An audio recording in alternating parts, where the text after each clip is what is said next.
All right. So East, do you want to Look, take the reins on this one?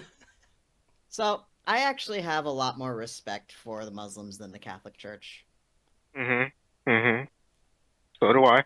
That that's Well, an because opening statement, think if about I've it, ever think about heard it, one. think about it. Well, listen, think about it, think about it.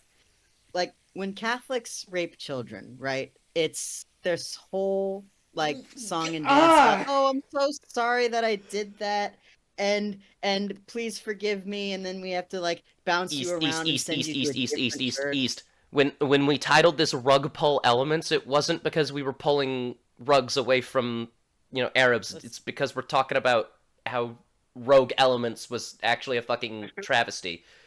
listen, I'm gonna get to What this. I'm East gonna get is, to it. I think, Okay. what East is trying to say is much like how the Catholic Church tends to pull the wool over our eyes. Uh, Rogue Elements has done the exact same thing, apparently. I mean, all art is inherently political.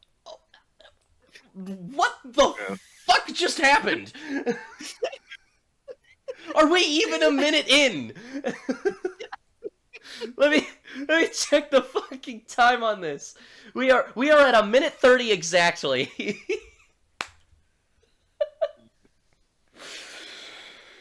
Oh, this is gonna be a long one. What I was saying is like when Muslims do it though, it's like, swiggity swooty, Habibi. Yeah. Mm, So, anyway, we watched the Critical Drinkers movie, and movie, end quote.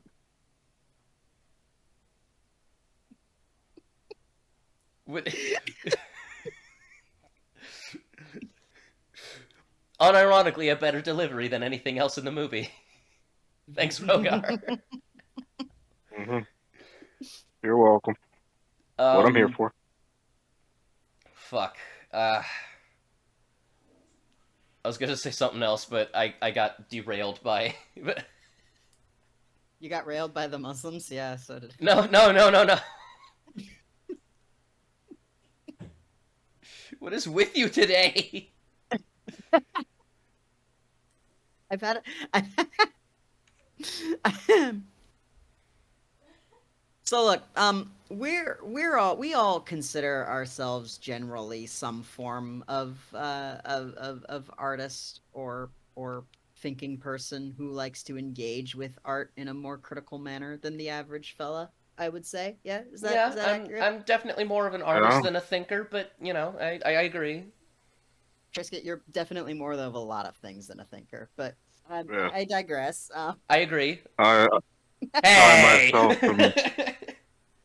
I can't exactly like make art, but I can acknowledge it. I don't So know what the fuck you're talking about, dude. I listened to that monologue that you delivered about that hedgehog. Daniel Day-Lewis himself could not hope to reach such heights of magnitude. nah, man, nah, Post a link I to that nah. shit in the description, Trisket. It's Uh, so um, you want to post a link to the I, thing and then this? dude, I fucking might. That video's ab- funny, man. Oh my absolutely, bro. god, Absolutely, dog. my Um, goodness. but Broke, I freaking broke down halfway through, man. It was so bad. that's what made it funny. Yeah.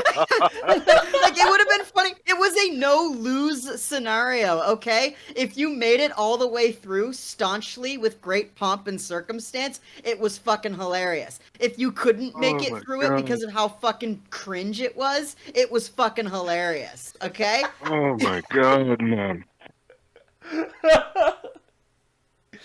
Well, like I was saying,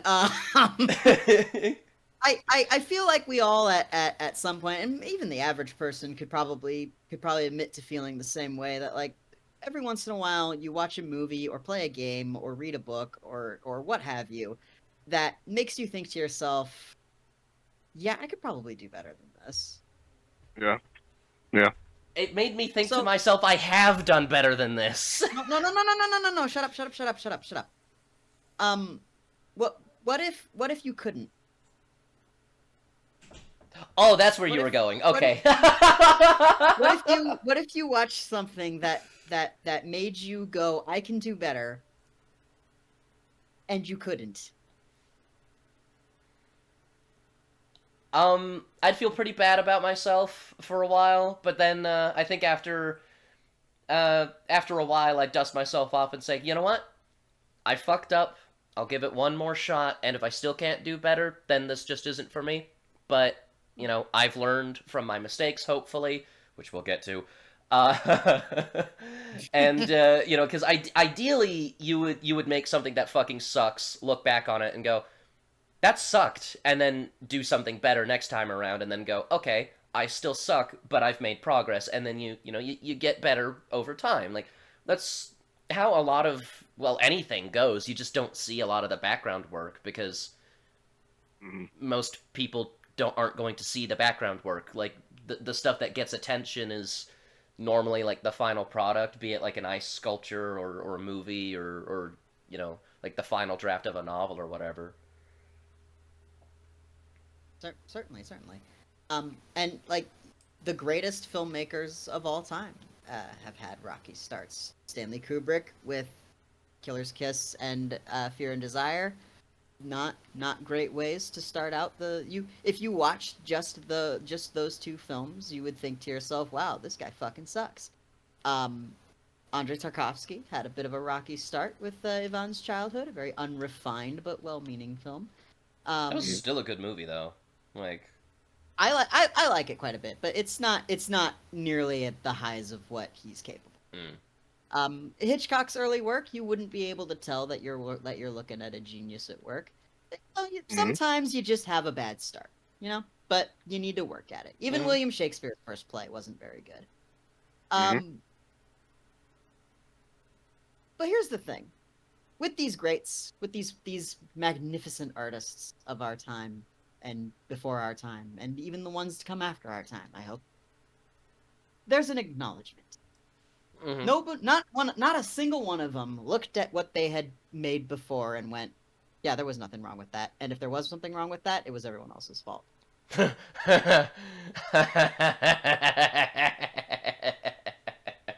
Oh God, he did do that. We Oh God. will get Ladies and to gentlemen, that. ladies and gentlemen, humbly and rather despondent, I present to thee, Master Trisket, if you will, 9-time published author of books you see in the checkout line at a grocery store. Will Jordan's Rogue Elements, a Ryan Drake story. I thought you were prepping the thing while we were doing I was this. hoping you would. It's your fucking stream. Fucking Yeah, man. God If Christ! I told you to It's take your the reins, not. podcast! I know if you said anything, you take names. I would just do the preamble and you would do the. See, years from now, we're gonna look back on this podcast and be like, "Thank God that we're better than this." Hopefully. If we don't heck, improve, even it's now we're- fine. We are perfect as is. There is no if- issue. We are fine. Listen, any shortcomings are Rogar's fault. No. We can't blame him. He's part of the show. I wrote a monologue for Rogar and he was having trouble with it. And since we didn't have time to for 50 Motherfucker, hours, you're the Wait, cold wait a steel minute. bitch.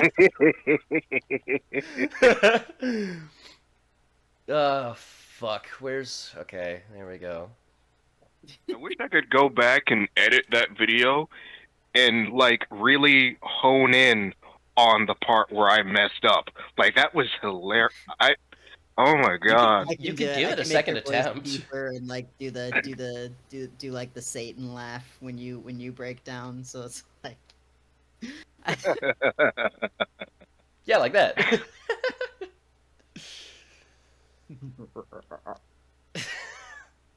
why is Bird texting me? Oh, we should have added Bird to the call. Well, he's busy today. Oh, is he? Yeah, he's at a concert. Ah, that makes sense. Oh. So What country? he's going to have a lot more fun than we are. I actually don't remember who he was seeing.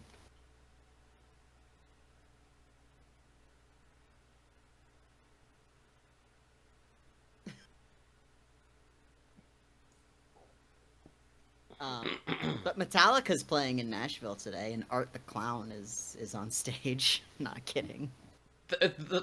Sorry, the fucking Terrifier villain? Yeah. Okay. I don't think you understand how popular those movies are. No, I get that they're popular. It's just like a concert. The Clown hasn't made an appearance in during Monday Night Raw yet. Or maybe he did and it was just an episode I haven't seen yet. I gotta show you guys the episode of Monday Night Raw where they did fight clowns.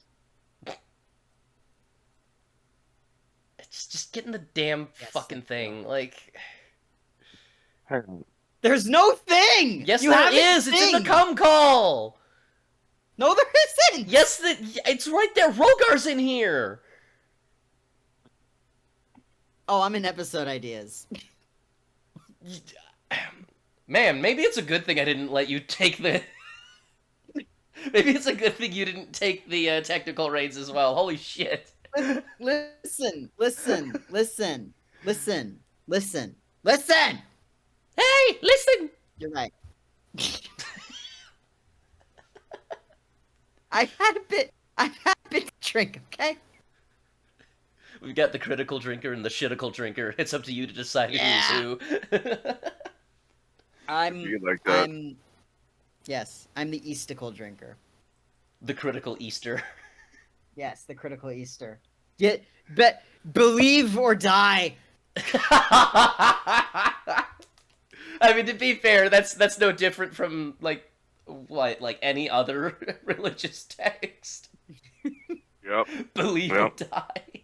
Well, there's believe or die, and then there's believe or will kill you. That's the same thing, really. Well, yeah, but a lot of them are you'll just die, on your own, and that's a bummer. You shouldn't do that. They say as if that's not an inevitability. I know it's supposed. I know it's supposed to refer to a spiritual death, but still, it's still funny. Listen, Scientologists live for a very long time. Fuck, maybe they got a point then. Tom.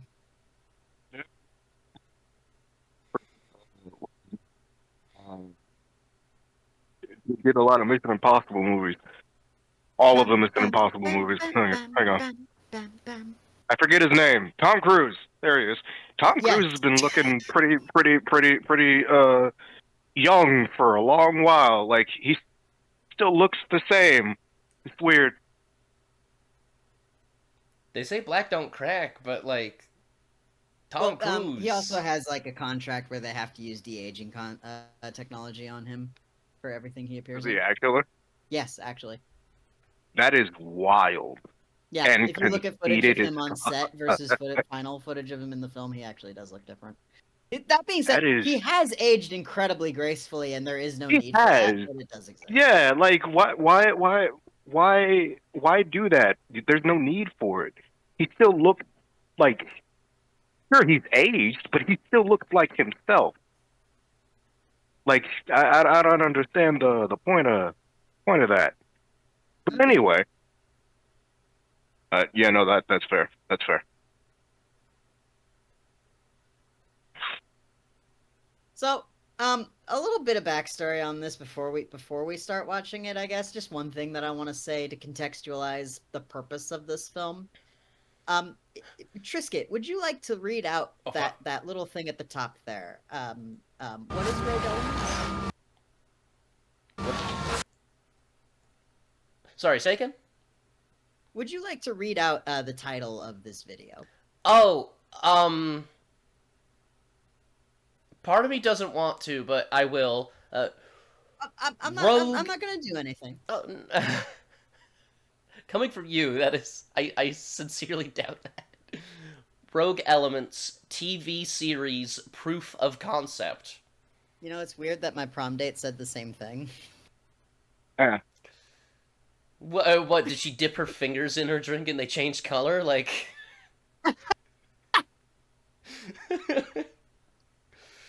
Ow.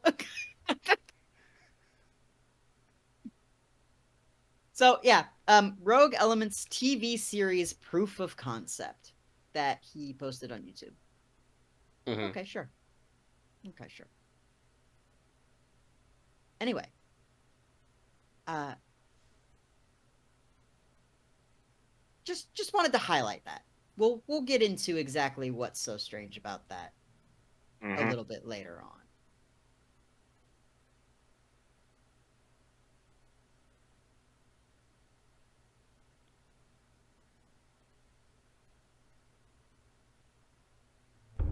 Okay, I was gonna say. I am a fan of dramatic effect and holding on silence for a very long time. That's why. Wait, did it actually say the name of the thing? So Gradual Upgrade Productions is actually a pretty fun name for a production studio. I don't know whose production studio that is. I don't know if that's his or the director's. I think it's the directors. Well, here's why I'm saying this. Because as we continue through the film, there's another one. Oh. So whose is this? Yeah, that's a good question. I fuck. like the logo. I like the Car Flag animation? Entertainment. I don't know who that is. But the Yeah. logo's fun. The Yeah. dog catching a fucking film reel like it's a frisbee. That's cute. I like that. No, yes, it is an animatic that they use for the logo, but it is the logo. You would just say that. So right off the bat, I just want to highlight that this is Blade Runner. Like this is just Blade Runner. This is just how Blade Runner starts with the crawl that sets things up and goes, "Oh, they're shepherds." It's Blade Runner. That's what it is. Good job, Will. I dislike every bit of this. God damn Why it. do you dislike every bit of this, Roger? Because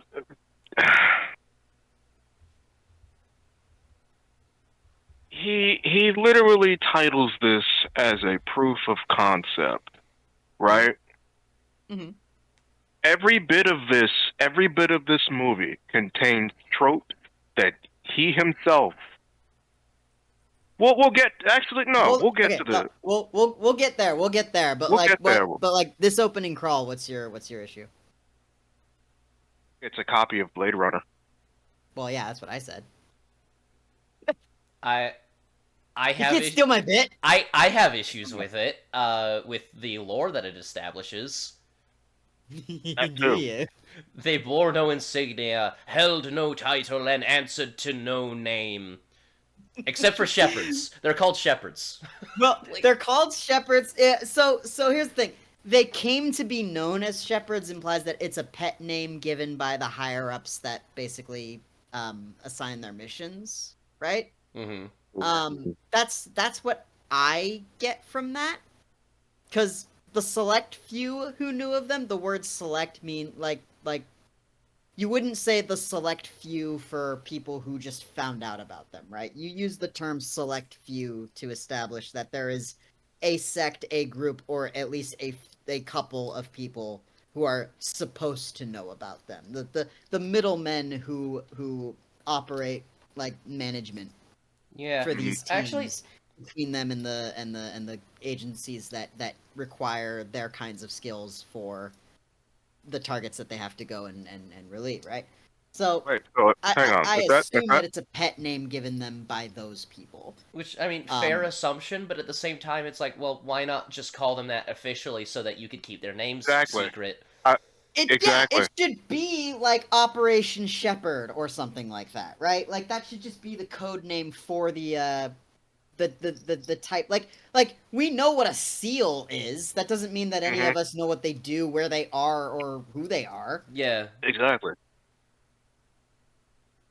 Like and also I had to do a lot of logical leaping just now to even get to the conclusion of, oh, it's the middle management. Well, yeah, cult you're format. writing the script for it because like it Yeah. doesn't say who the select few people are because I just I just assumed that this was like extraction where it's like, well, obviously the people that they saved would know who they are, Mhm. Hmm. but then of course that raises the question, well, wait, did they all come No, to the the people they same save don't name? remember any of Like this.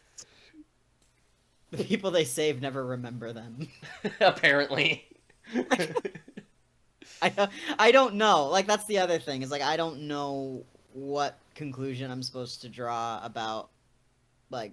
But wait, don't wouldn't there be people who know about them because they've been saved by them? Yeah, or They have maybe to sign NDAs. or maybe survived them like, we probably see later in the movie. Cuz like if we'll get to it. We'll get to it cuz it's only 40 minutes. We'll try and just get through this. Yes, we'll try. We will, Jordan, try to get through this. Everyone eventually breaks, and you will too. So that was definitely ADR. Um, just wanted to point that out. Also, Mhm. this I would chalk this up to more of a pet peeve than an actual criticism, but having your animatic logos and then your regular logo and then your credit to the production studios in the credits is the normal thing to do for a regular production. You see it in movies all the time. Hmm. Um, But don't they're do that shit for usually a like, YouTube video. yeah. Like, Also, there's no reason to have the animatic, like, unless like even if you're shopping this around to studios that you want to try to get the attention of to make this into a television series, I don't think you would use the animatics in the actual thing proper to while you're just courting people who you want to purchase it, right? mhm. This was initially proposed as a movie. Well, hold on, He, we'll get to that. We'll get to that. Don't worry. But yeah, right. you're absolutely right. The issue like gradual upgrade productions. I don't have a problem with like seeing that, but the fact that it's so in the way from, I get that it's a stylistic choice, but the fact that it's so in the way of everything going on right now, it's kind of. I mean, I would hope that there are gradual upgrades if this is your first step. Mm, Have you guys seen Mission Impossible 3? yes. No.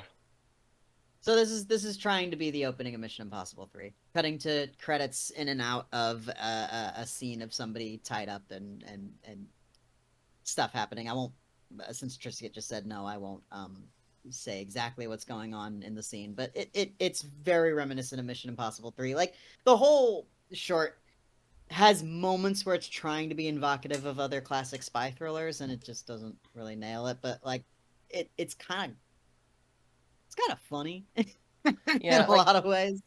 it, in a lot of ways, I don't want to be too harsh because I understand like taking inspiration from a thing and like shout or not shout out that's like doing an Send up homage to it but not doing it as well as the original, like that's a pretty send up. common, that's normal, and it's still like a low budget YouTube thing, so I'm willing to overlook like the little things like that, but at the same time it's like there are some things that are not worth overlooking in this. Mm, Yeah, my casual like kind of comment on that is just, yeah, go ahead. Like I think it's if you want to reference something that inspired you, like sure, go ahead. I have issues with aping style or aping visual language rather. But if you want to throw in something that makes people think, oh, it's like that thing. I don't have like generally I don't have a problem with it. As we will see, though, it reeks of a lack of originality. Mm. Yeah, because I was Uh, gonna say I don't think there's anything like, especially for your first project like this. I don't think there's necessarily anything wrong with aping because it's your baby steps. You know, you're well, still that's learning the how problem, to though, do is the that thing. it's Hmm? so that's that though what you just said, totally correct. I completely agree. I have no problems with a single thing that you just said. But this is not being treated by the creator as a first project. It says Right. television series proof of concept. He wants this to be seen as as like at the very least the Evolutionary potential deal. of a prestige idea that will get picked up by Mm. a television studio. Hmm. This is not, hey, I made a thing. Um, why don't you guys come check it out? It's, hey, I'm above you all. I'm selling this to people. Hmm. And we'll get into why that's bad also later. Yeah. But like off the bat, again, we're taking a lot from a little. Like it's just guys, it's just the way that the opening is edited. It's like yes, but the way that the opening is edited sends a message if you have a knowledge of film history that like Or just film eh, production, really. or just film production in general like is just there's some gross tactics at play here. But Hmm. I digress. Let us move.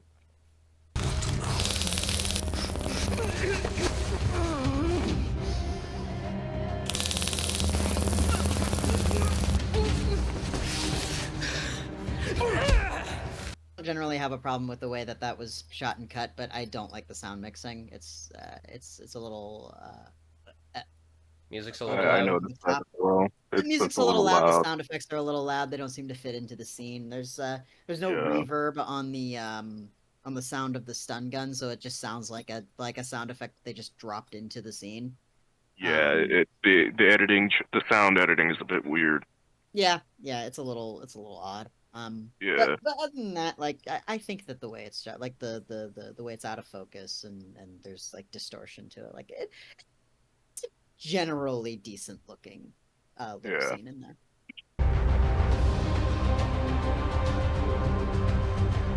This title card, however, fucking sucks. It does. Why the red clouds? Why? Just That's just, the just issue. That's the issue I had with the like the beginning of this with like the normally when Mission Impossible did it, it was better. This is just it's too much red. you know, we'll be here all night if we comment every single time that Mission Impossible did it better. Guys, we're gonna be here We all night will. anyway. We're reacting to a movie. We're reacting to a 42-minute long television proof of concept that was kickstarted as a movie. Uh, we'll be here all night. Like there's too much red, and adding on to the fact the orange doesn't add to it. There's Like it's not. This is not Yeah, like it's basically red on red, and I mean, like, it's perfectly yeah. legible. But there are better ways to, the do problem. that.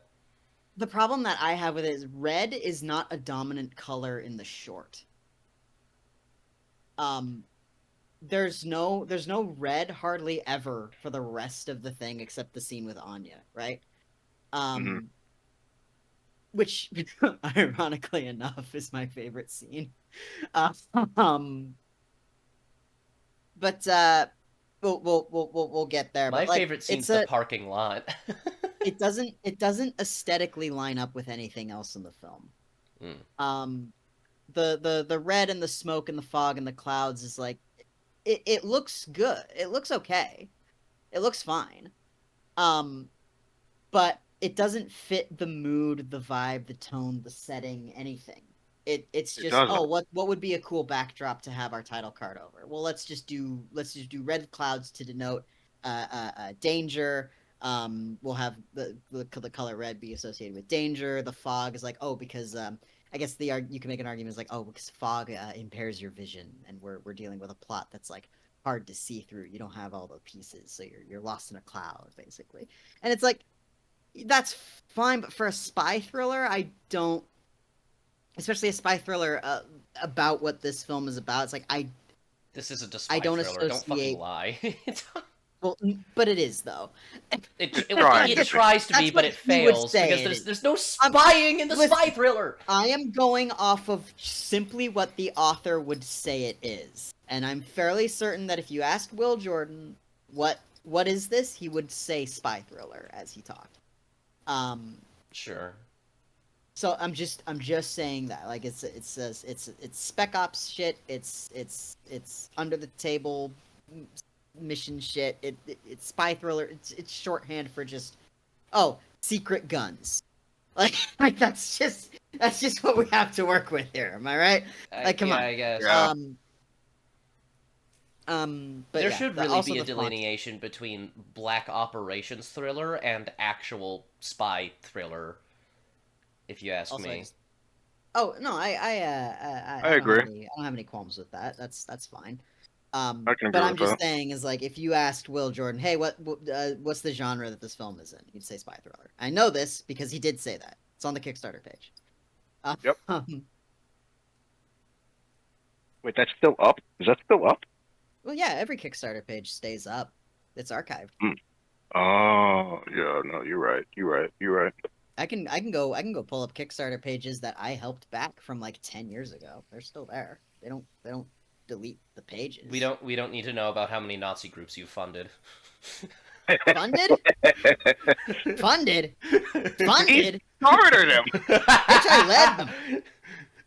Yeah, I'm the Kickstarter project. I needed the money. I am the project. I am das Übermensch. I injected myself with steroids and I needed people to pay for the steroids. But let's actually okay. All right. We're 1 minute and 51 seconds in, and we've been here for an hour. It's why I've been let's uncharacteristically quiet. we need let's to we need to move on. But well here's the thing. We're dissecting an actual artistic effort, right? This is where I live. Yeah. I'm gonna try to restrain it a little bit so we can move on and wait for some shit to actually happen.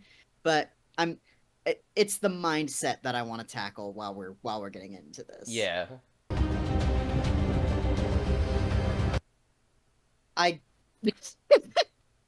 I'm sorry. This is the only time I will talk about this. The stock music is fucking annoying. It's also Um, very loud. We listen, talked about this, but it's any- very loud.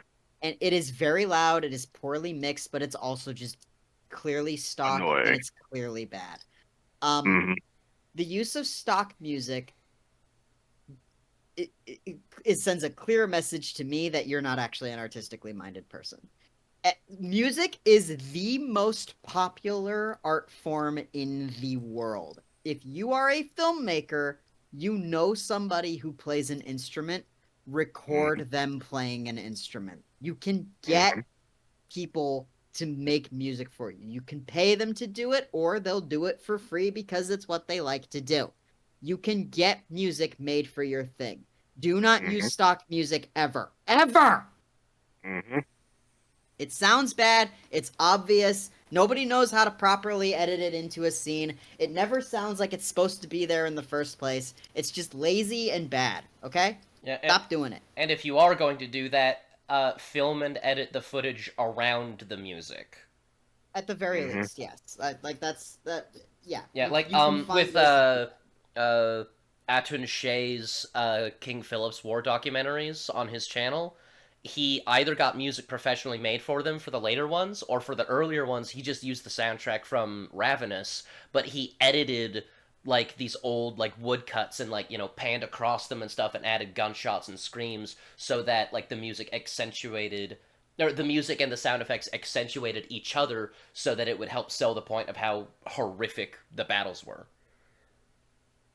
I've noticed this Fantastic throughout. work. Yeah. I've noticed this Except- throughout the whole 42-minute run of this.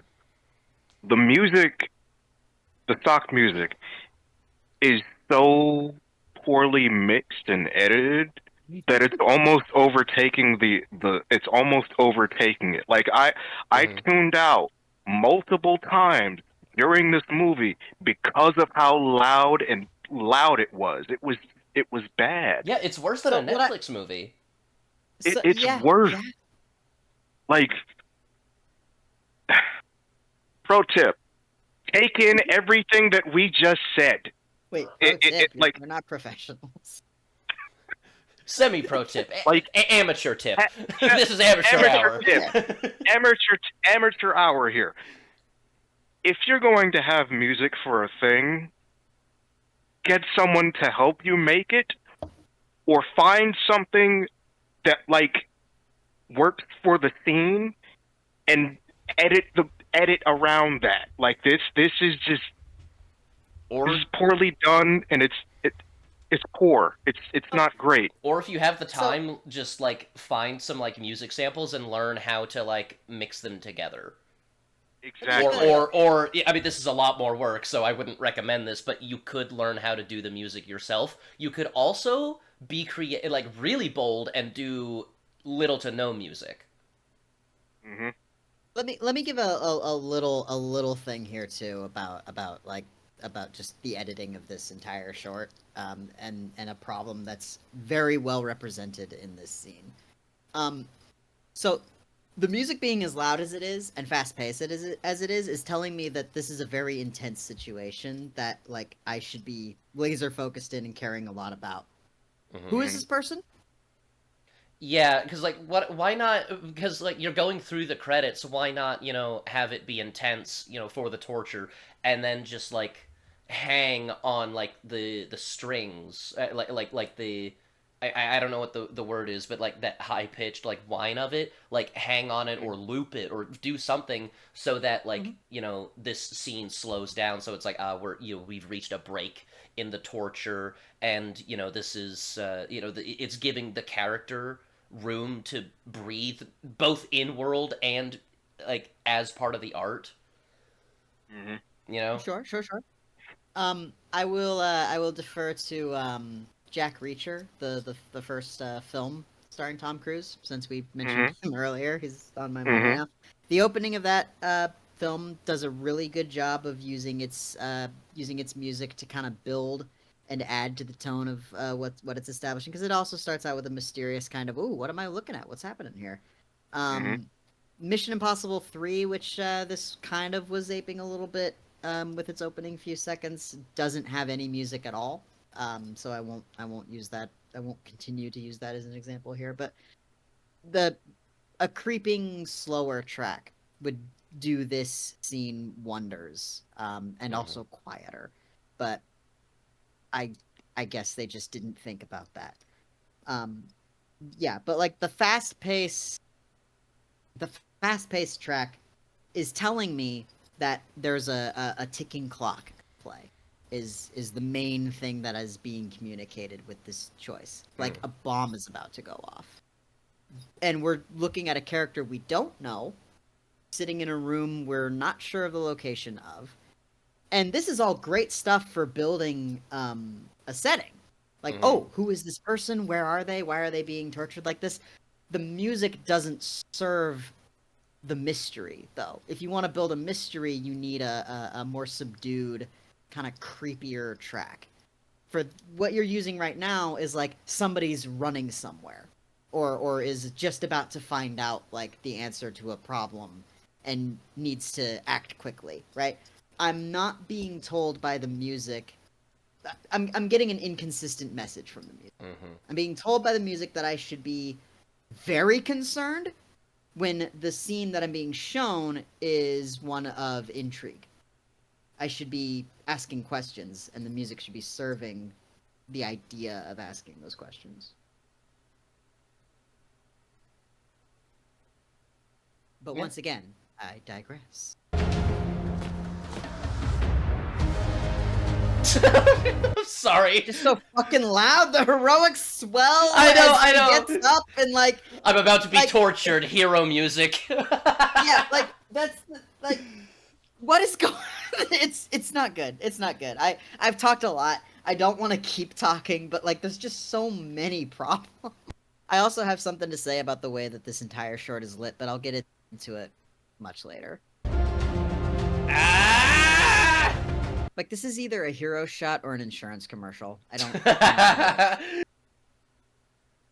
Okay, so my eyes hurt.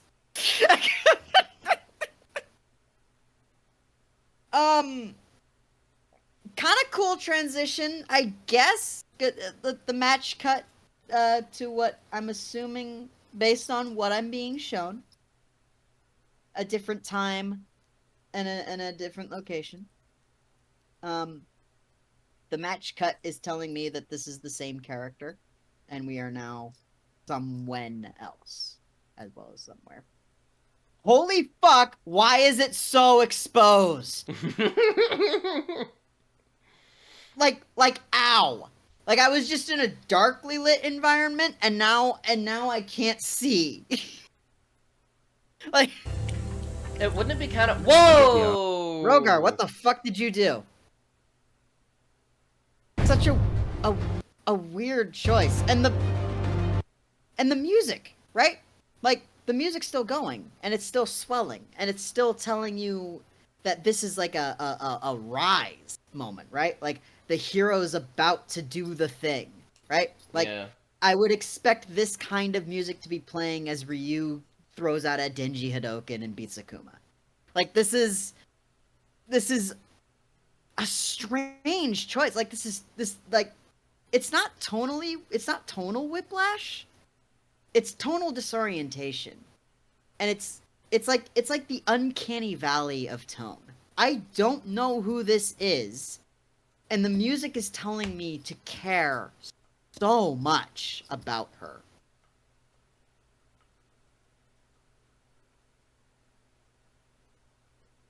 Somebody else say something. No, I think you've nailed it. We're about to get into something that's a little bit more my field of expertise, but I mean, if you can call it that, which is why this scene's actually my favorite Yeah, scene in the whole fucking movie, because it establishes how hilarious the rest of it's gonna be. I do have a scene in the film that I genuinely like, but it's a little while before we get there. Yeah, it's the red room, scene, right? This scene is fucking amazing. Yeah, let's go. Yeah, this one's amazing for all the wrong reasons. Which, if you're me, is all the right reasons. Oh yeah, no, I'm no stranger to loving bad shit. Okay, so who wants to tell me what's wrong with the Republic of Estonia near the Russian border? No comma? No period? So the city, I don't remember the name of the city, but this location here is a brisk 500-mile walk from the Russian border.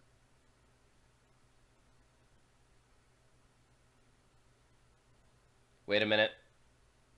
This is the capital of Estonia. I don't remember the name of it, but it's Does Estonia use Latin or Cyrillic script? I'm pretty sure they use Cyrillic. Okay, because Stockman is a very English name for an Estonian company. In the bottom, the bottom left-hand corner. Well,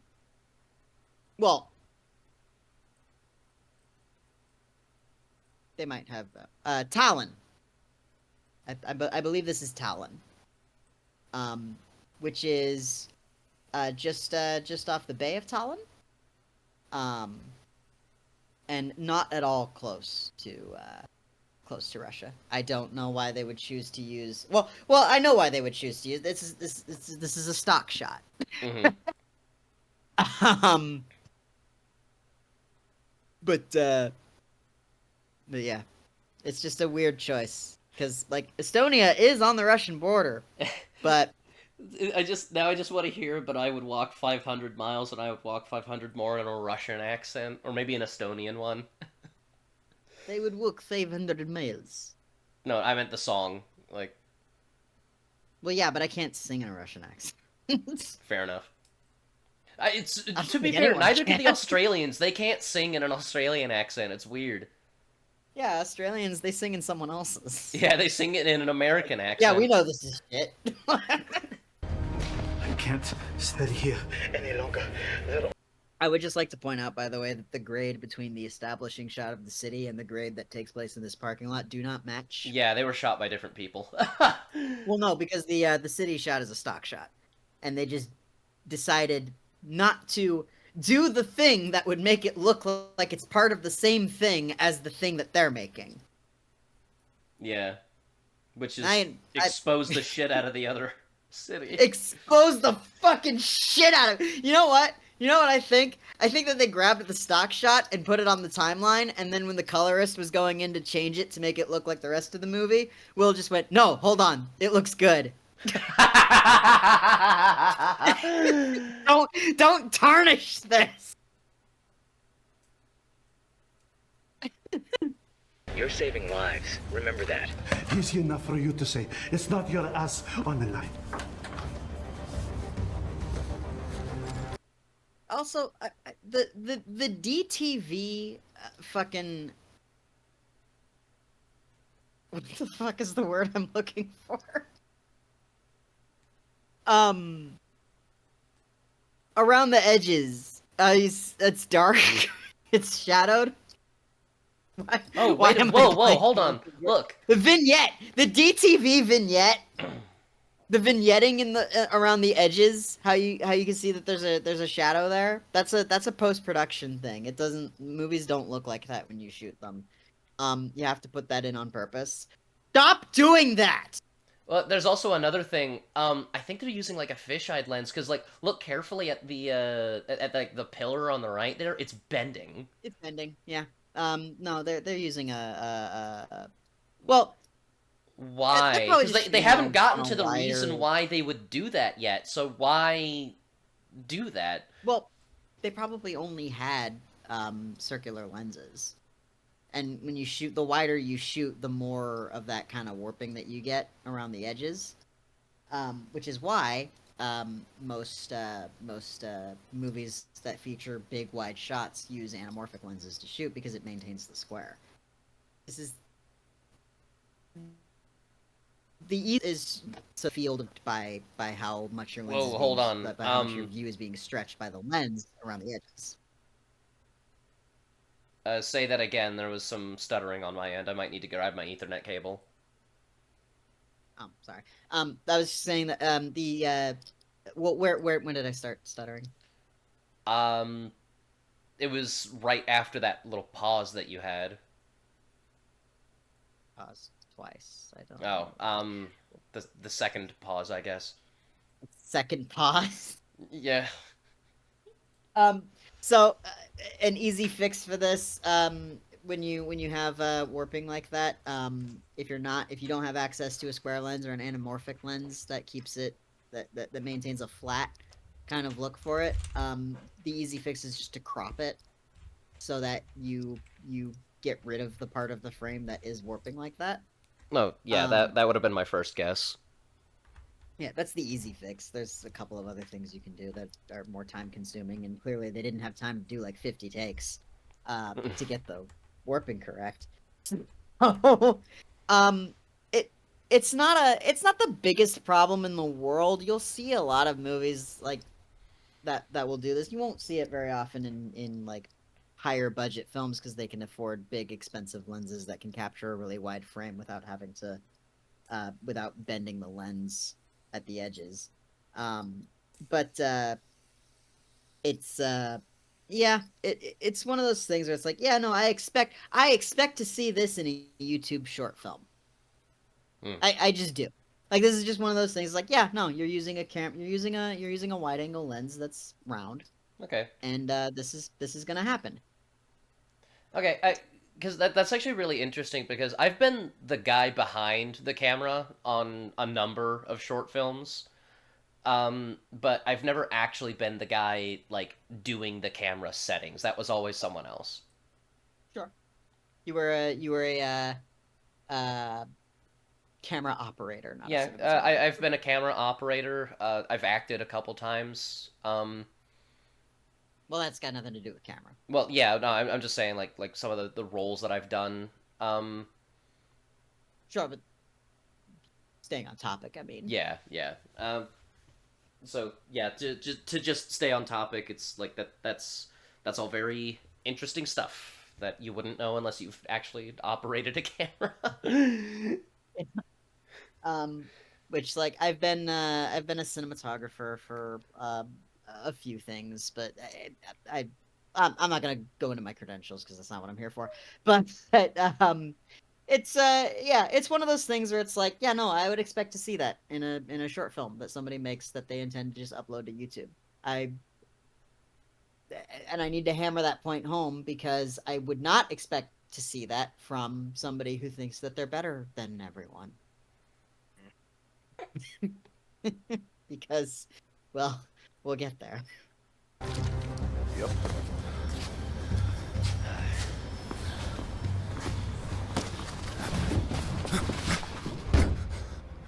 Such a weird way to introduce this character into the scene, by the way. Him just hanging out, and then he walks up to our other character, and then you have the cut. Like, do you get what I mean? Like, there's no tension there. Yeah. It's just, oh, there's another guy there. Oh, and apparently, he knows the other guy. Like, in a short obsessed with using music where it doesn't belong, it doesn't seem to be interested in putting it where it could be useful. Like, Yeah. oh, why not have, instead of this long tracking shot of him walking across the parking lot and you reveal that somebody else is there standing by the car, and now we're confused because we don't know who that is, but they're just there now. Why not cut to, like, as the car gets in frame in that wide shot that tracks him walking, you cut before you reveal that somebody's standing on the other side of it, and have him get grabbed for this shot here and do like a little ding with the music. Like, I wouldn't want that either. But Yeah. like at least the edit would be more of a, oh shit, he just got grabbed. Oh fuck, Yeah, they know each or other. Okay. maybe you like could it's a moment. It's at least a moment that grabs you and keeps you invested. yeah, or you could do something like creative and artistic by like keeping it a wide shot and having the guy like grab him and like throw him against the car and use some like actual, maybe some actual stunt work there. So that and that way it's like, oh, we are with this character, and that it would actually, like, that sort of vignette would actually like help sort of us laser focus on this character's perspective a little bit, because she's looking through the scope, and all the shots of this other guy are like, or not all the shots, but like a number of the shots are from far away, so it's like we're really hyper fixating on this one character's perspective. And both of what we just said is indicative of a larger problem in this scene, which is whose perspective are we watching this all from? As of right now, it's supposed I to have be no Sniper idea. Girls, but yeah, it's Yeah, but she can't hear any of this. So now it's supposed to be bearded man with glasses, right? yeah, exactly. He's our perspective Yeah, character, and we're cutting back and forth between the two, but we don't know who either of these characters are. Yeah. Nor do we know who Sniper Girl is. Yeah.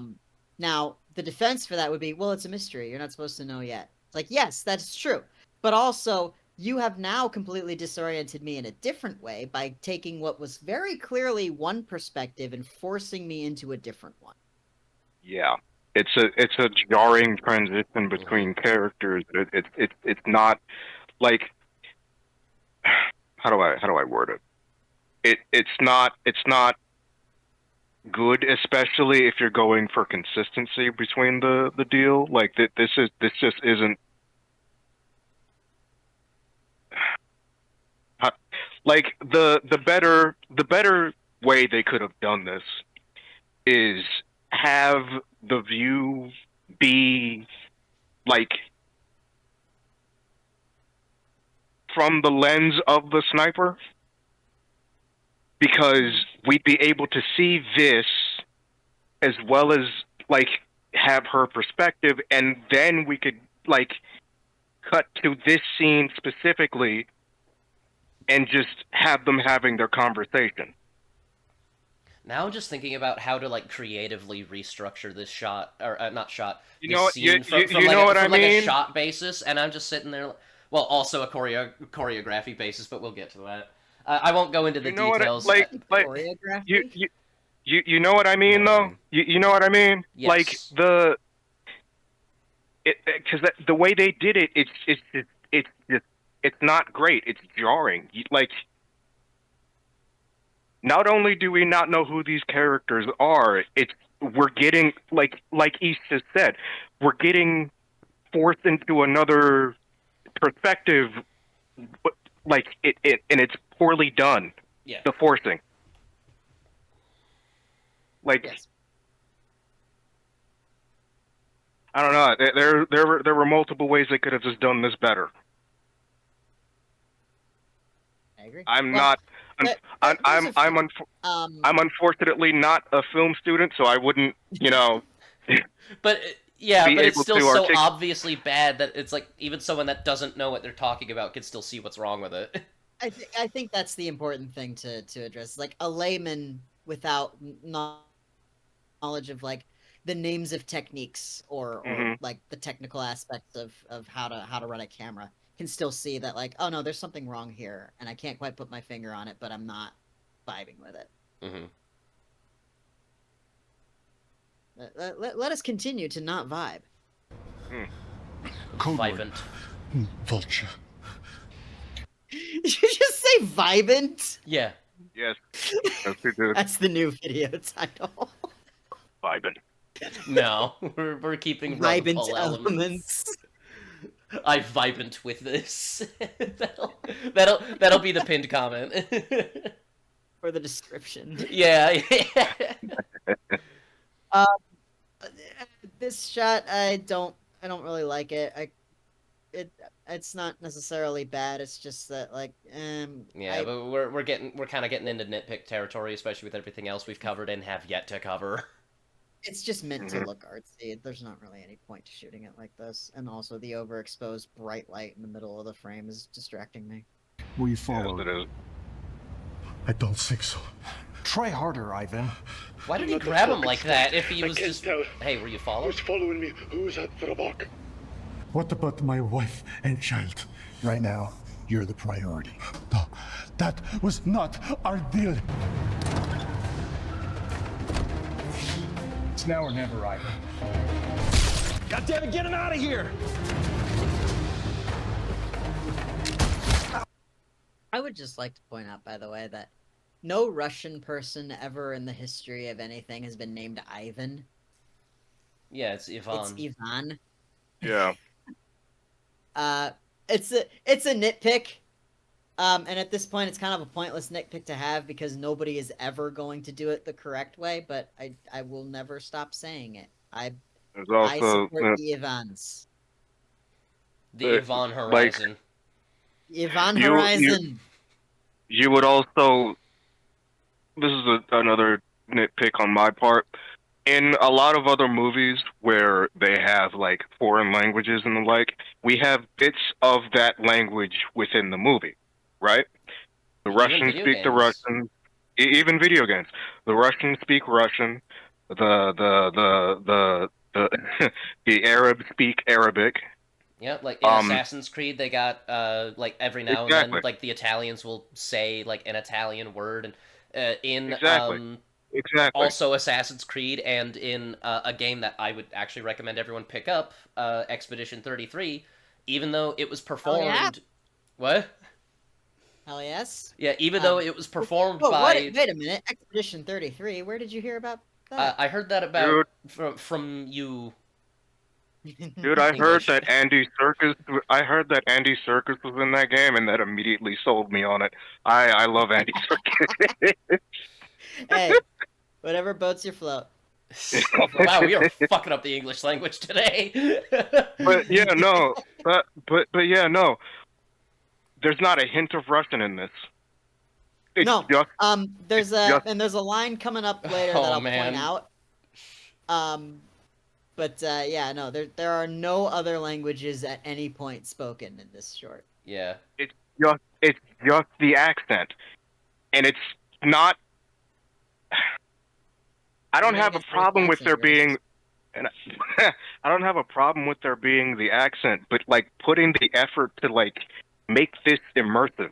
Like if we're dealing with Russians, have them speak Russian, Or in the or at very least a least, facsimile of it. in the very least, put on a Russian accent, Yeah. which I don't remember if they do. Do they? Do, but not a very it's good not. one. by my Yeah, it's estimate. not. It's not great. Yeah, I feel like I could do better. Like, in fact, I'm probably doing better than them right now. You're not doing very good. Yeah, I didn't say it was good. They said it exists. Yeah. Okay. Well, I guess. Well, that's fair. also in fairness, I'm basing this loosely off of my English teacher from middle school. She had emigrated from Russia, and she had been teaching English for years, and so her accent was Wow. sort of dying, but she still clearly had it. Of course, like that's a memory from like 10 years ago now, so maybe it's not the best, but still. Wow, you're young. Yeah. Yeah, I'm 26.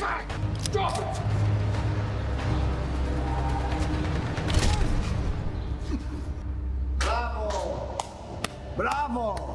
What was the point of hitting him? Like he There didn't was hit no him hard point. enough Shits and to giggles, do I guess. anything? Like, he There just, was no yeah, did point. you just like it? Like it's like, hey, this will be funny.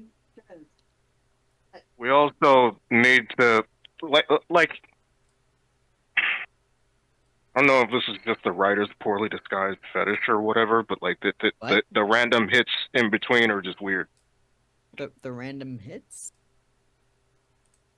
There was no point to him being hit in this scene. Well, yeah, but I don't know if I'm gonna call it a because it's clearly not a fetishization. Fetishization. Oh fuck, I can't do it God. either. It's clearly not a Fetishistic. fetishized action. Like he just taps him a little. No, Like, there's no I extra there was no point to that though. Like that, there's no. It's not that there's no point to it. It's just like, oh, that's mean. Like it doesn't get You know him what? down on the Fair. ground. It doesn't Fair. like That's fair. Fair. highlight the strength of this character. It's just, oh, why rude? Like he was already listening. Mhm. Like he dropped his weapon and like he's clearly compliant. Like what was the point of that? Friggin' it's rude. It's It's rude. very rude. It's very rude. I- These bad guys are rude. Yeah, man. Someone like they're bad guys or something. You play the role of a coward very well, Ivan. Yeah, so that doesn't sound like a Russian accent. Yeah, that's No, it doesn't.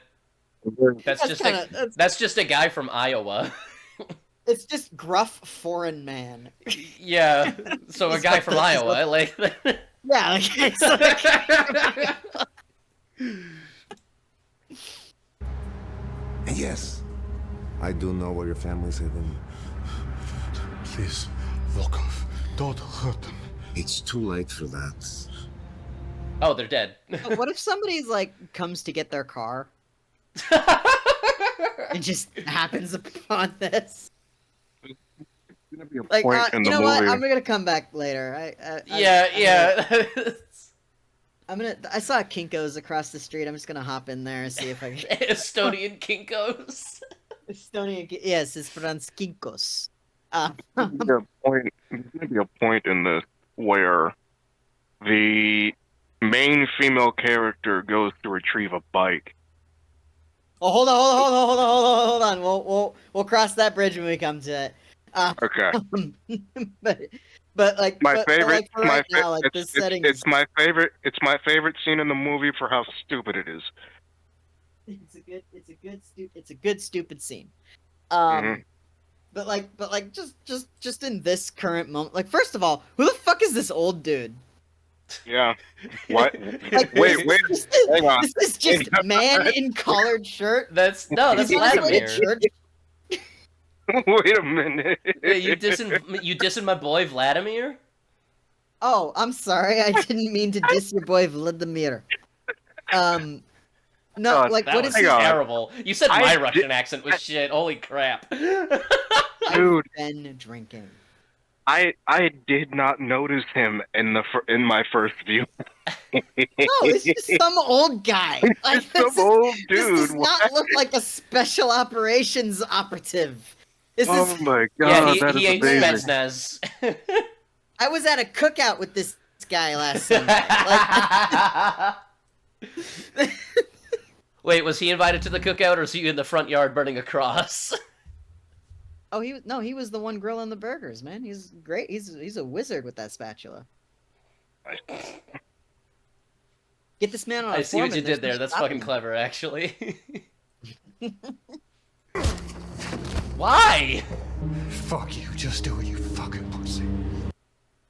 Fuck you, just do it, you fucking pussy is a weird line. Yeah. It is. You can tell he's a bad guy because he's got a scar on one of his cheeks.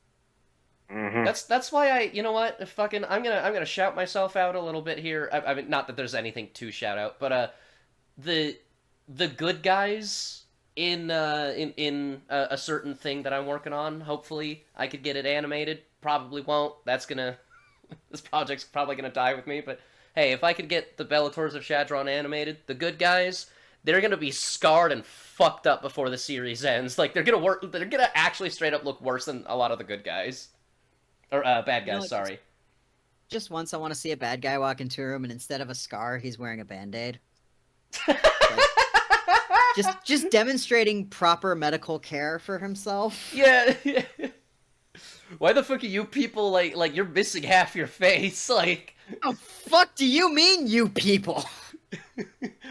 Well, I'm racist.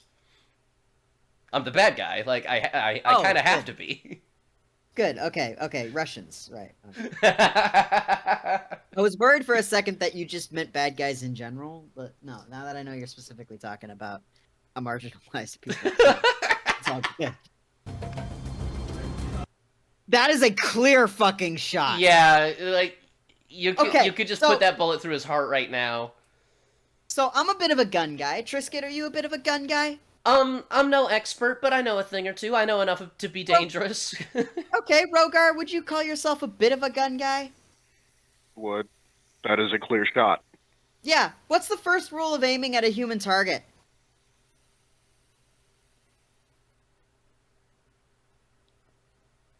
No. Like, when you're Oh, ready to no. kill, or... Shoot. Where are you When you're supposed to shoot?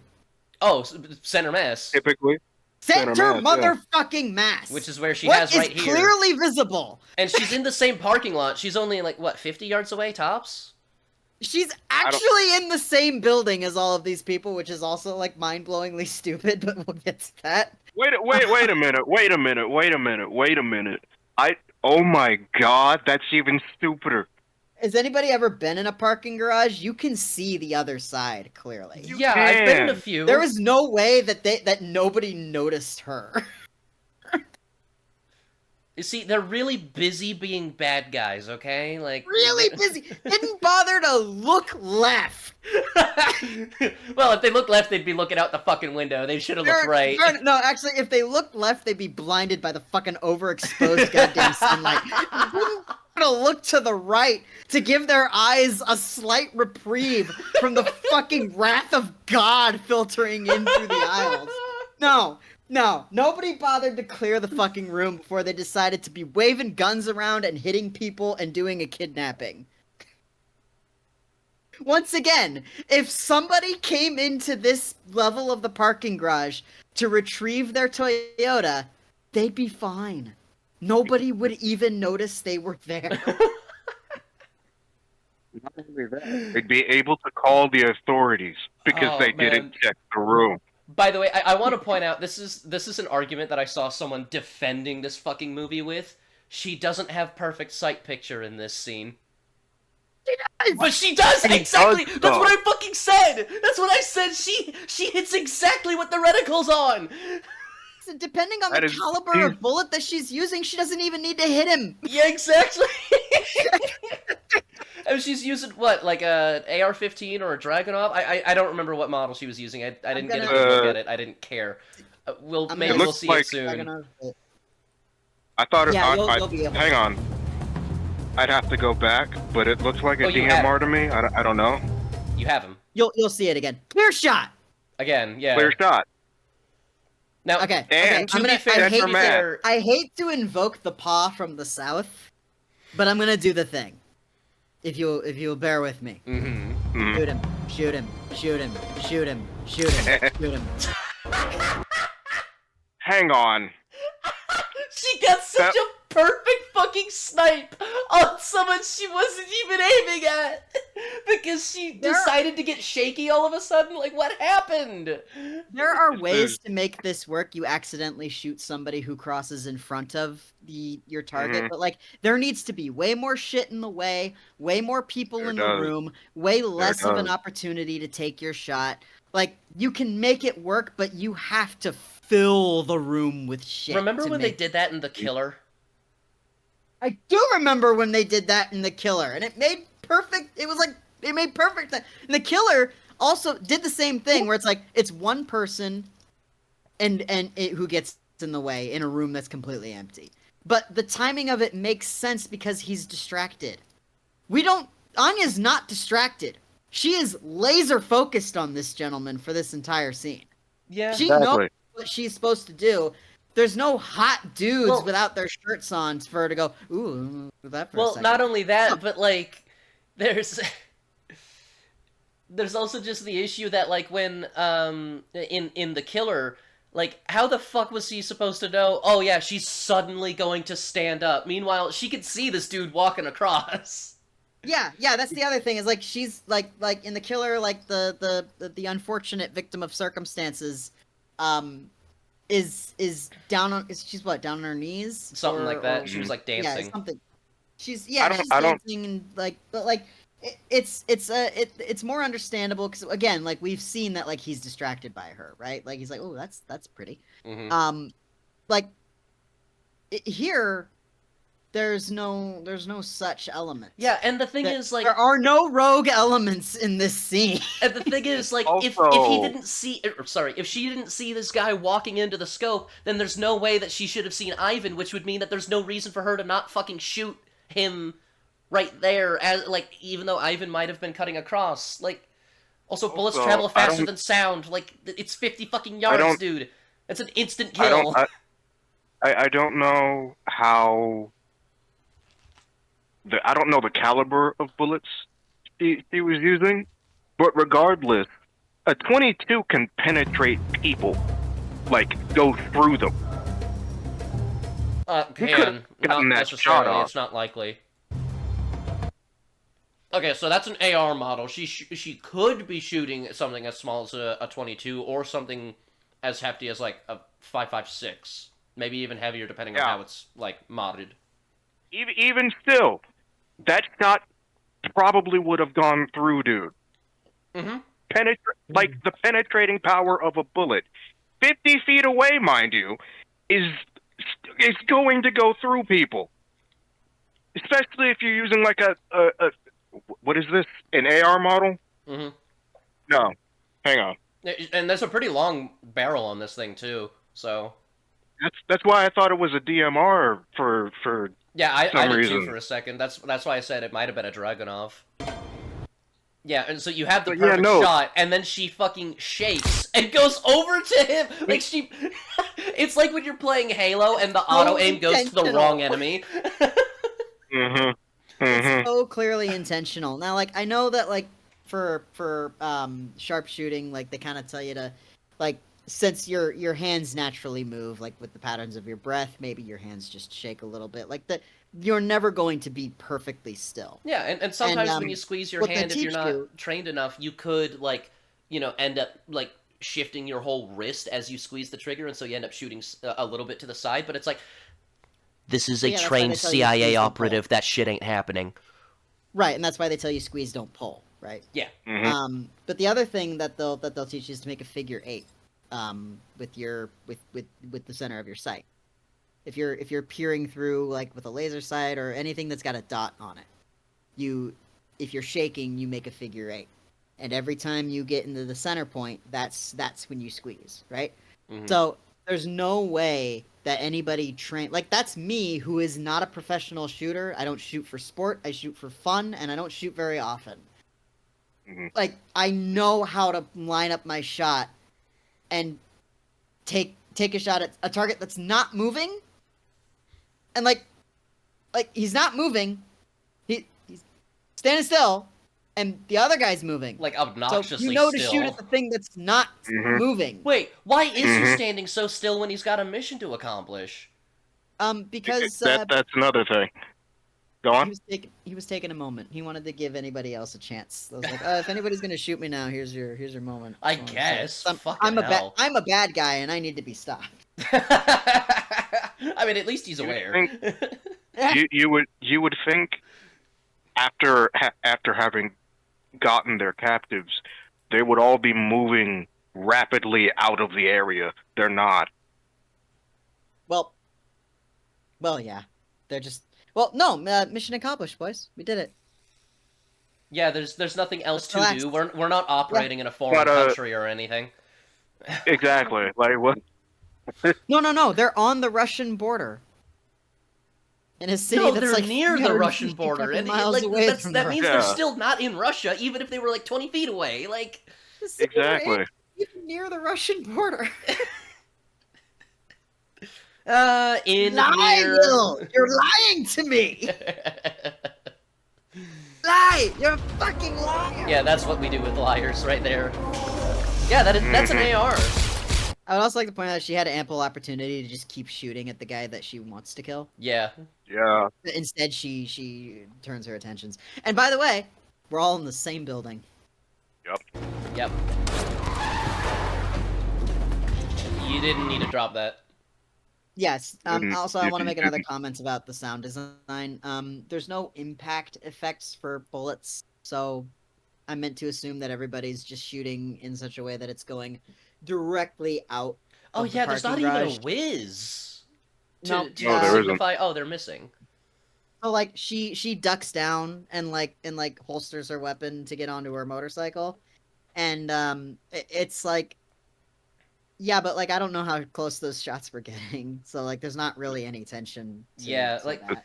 You know, there's a movie that I'm working on a proper review for called The Outpost, and there's a couple moments where you don't hear a whiz or see an impact, but you could tell that a bullet went close by someone. Or the reason you don't hear a whiz is because they're in a fucking massive firefight with like 40 plus people, you know, and so it's all just like noise. It's all like pop pop pop pop pop pop, and then you could see like one person duck and like turn and get mad because like. The audience may not be able to hear it, but, like, they fucking heard it because it went right by his fucking head, but it's, like, pulled away enough that it's, like, it could justify you not hearing it, Like, I'd have to see the scene again, which I might do after we finish this, but I'll have to edit this, too, so, I don't know. No, seriously, there's so many... One of the things I liked about that movie in particular is the fact that like when someone got hit, there was no dramatics. They just dropped, and that was so realistic. That was realistic as crap, and I loved it. Well, oh my for god! the Americans, when the Taliban get hit in that movie, they do the whole stuntman thing, but Yeah, but even still, like that was awesome. I loved that. It's kind of upsetting to watch because it's like, oh shit, is he dead? And then like the battle keeps going, and it's like, oh, he hasn't moved. Yeah, he's fucking dead. Yeah. Anyway. But yeah, no, back to this flop. Yeah, back to a movie that isn't good.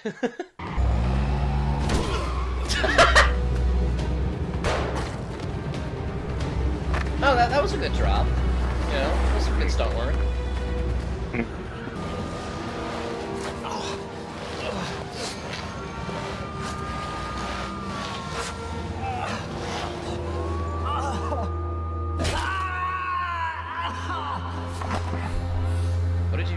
What? See what I mean about the editing?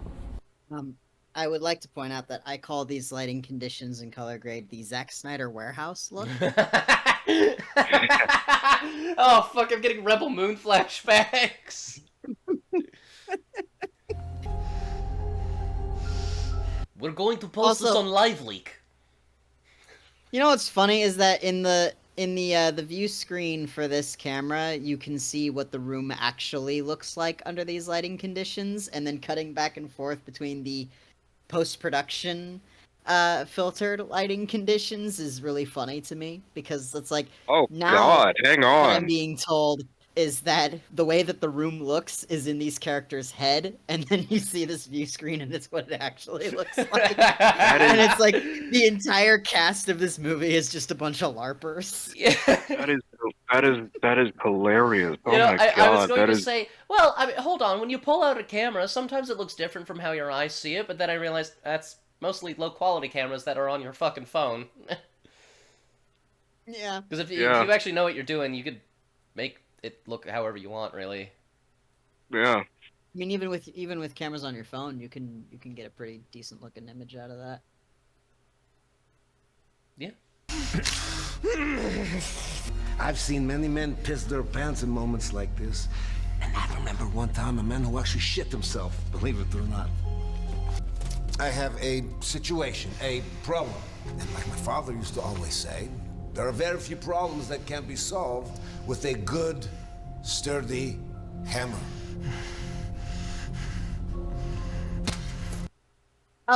Believe it or not, my dad actually said something similar once. Hmm. This guy's accent reminds me of that one dude. It's like it's a shitty version of him, but like he reminds me of that one dude. He played the devil in that Constantine movie with Keanu Reeves. I forget his name. Peter Stormare. Yeah, he reminds me of him, but shitty. I mean, fair, I guess. Like the accent work on his end is just bad. It's not good.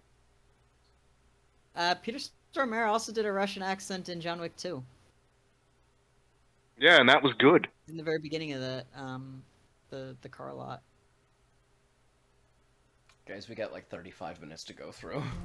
One of your CIA Shepherd teams infiltrated a maximum security prison on Russian territory. Now this person is very, very dangerous, guilty of more crimes against the Russian state than almost anyone else alive. That's shocking considering that Putin's breathing. All I want to know Then again, he is the Russian is the state, name so. of the man Well, Trisket went ahead and made this arc will political. be over and the Oh no, how dare I? Thanks, because I don't know shit. Don't say a goddamn word. Immediately giving up the ghost that he does in fact know shit. Ah, his name is Rap Rap.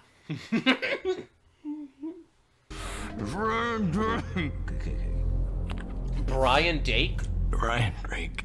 Oh. The man you're looking for is Ryan Drake. Is he at all related to Nathan Drake? Ryan I Drake. hope not. Thank you. I like that cut. I'll say it. I kind of like that cut. Yeah, it's decent. It's not. But It was I decent. have again though, like I have massive problems with the way the audio is mixed because it's such a subdued sound effect. Mhm. When like they're in a warehouse, that should be loud as. Yeah, I mean that's a problem a lot of movies have. So I'm not gonna be too Okay, critical just of it. because it's a still problem in other things doesn't make it any less. No, of a I know. problem I'm here. not saying that it's not a problem. Like I'm Because here's the thing. Once again, we're trying to make a name here with this short that film, right? is true. That is fair. That's You want to some. do shit. You that's want to something go I keep against the forgetting. grain. You want to be what they aren't, right? So why not account for everything? Is it because you said yes to the very first director with zero experience who asked to make a short film for your thing, and you said, "Yeah, you should be the guy that'll make a fucking." Actually, I've heard that television this guy film." does have experience and has made good movies. I don't know how true that is. I haven't seen Yeah, any he of his does other have work. experience. Hasn't made good movies. He has television experience. Mm. Was it any good? Not an undertaking like this. I don't remember exactly what he's made, but I'll look it up. Mm. Just gonna stand there like an asshole? Looks like you've got it covered. I'd like to point out she's the only one with an American accent. However, she could be Canadian, which means that there's actually a pretty decent chance that nobody in this super secret CIA team is a fucking American. Right.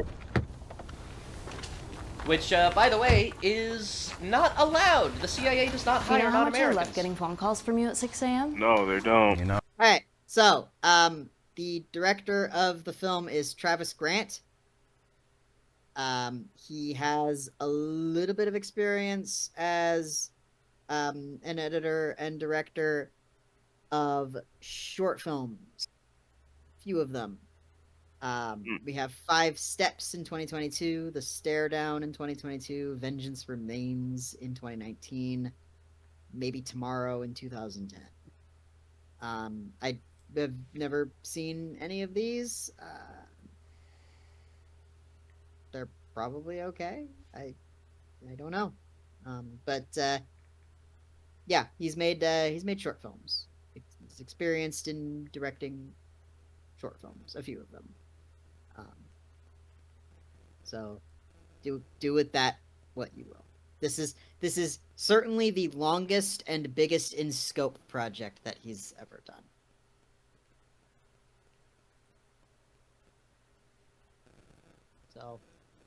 So do with that what you will. Why'd you bring this fucking asshole in? But he speaks Russian like a native. So he speaks Russian like a native. Keep that Does in he? mind. Does Keep he? it in mind. Well, I don't know. I actually have no idea if he speaks Russian like a native. Mm-hmm. Well, he definitely speaks Russian like a negative. It's an hard But you watch. said negative for a second. Speaks Russian Speaks like a Russian nigga. like a nigga. That is such a wild thing to say. Why would I say that? Why Vodka, would dog. I don't know. specifically say that? I don't, dude. I don't know. Like like I know you said negative, but it cut off, like on the towards the tail end of it. I don't know why.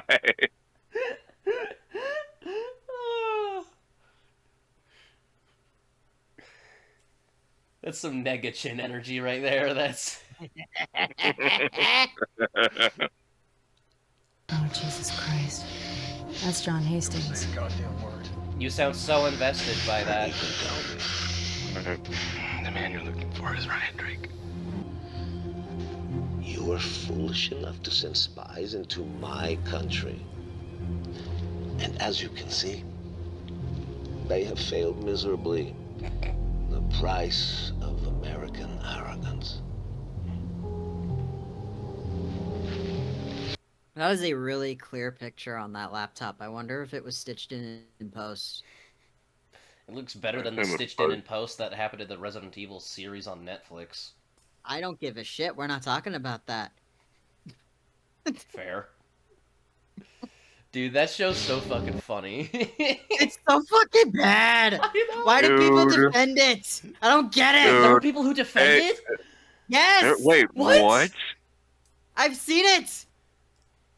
How do you defend that? The only reason I would ever watch that is specifically for the actor. Oh my God, Lance Reddick. Is Yeah. specifically for Lance Reddick. Lance Reddick is just awesome. Wait, no, I did show you the first episode, actually. That's where you got your profile pic from for a while. Oh yeah, That little no, it was. stare that he had, like... Yeah, yeah, what? yeah,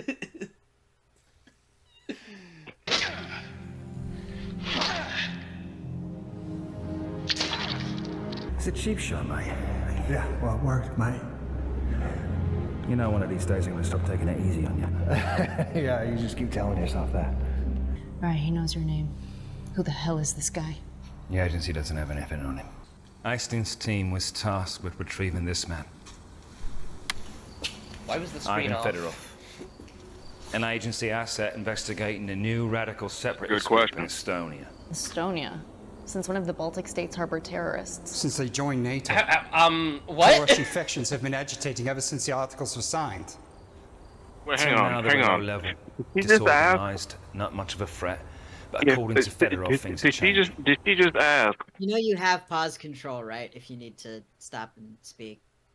All right, my bad. I forgot It's about called Watch that. Together for a reason. I forgot about that. My bad. My bad. My bad. Fucking Did she, dumbass. did she just did she just ask if the Baltic states harbored terrorists? Like, I know it's not the 80s anymore, but, like, how is the Yugoslav War Yeah. not the first thing you think of when you hear, oh, the Baltics? Yeah, yeah. Like what? Or no, is that the Balkans?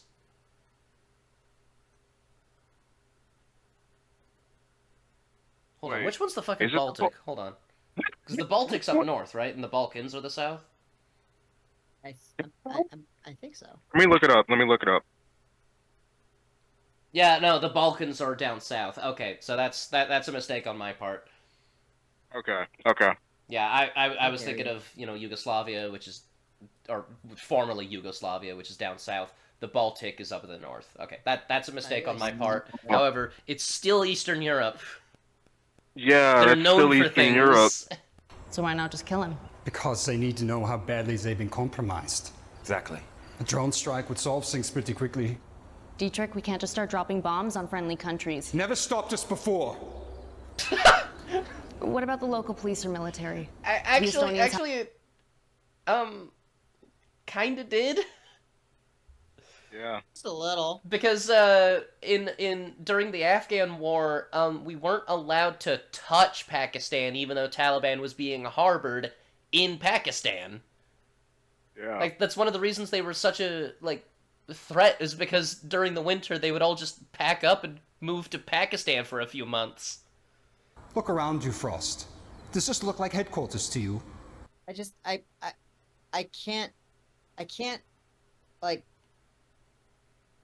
explain enough, and I'm glad that people can see it, because I would not be able to adequately capture in words how bad these shots look.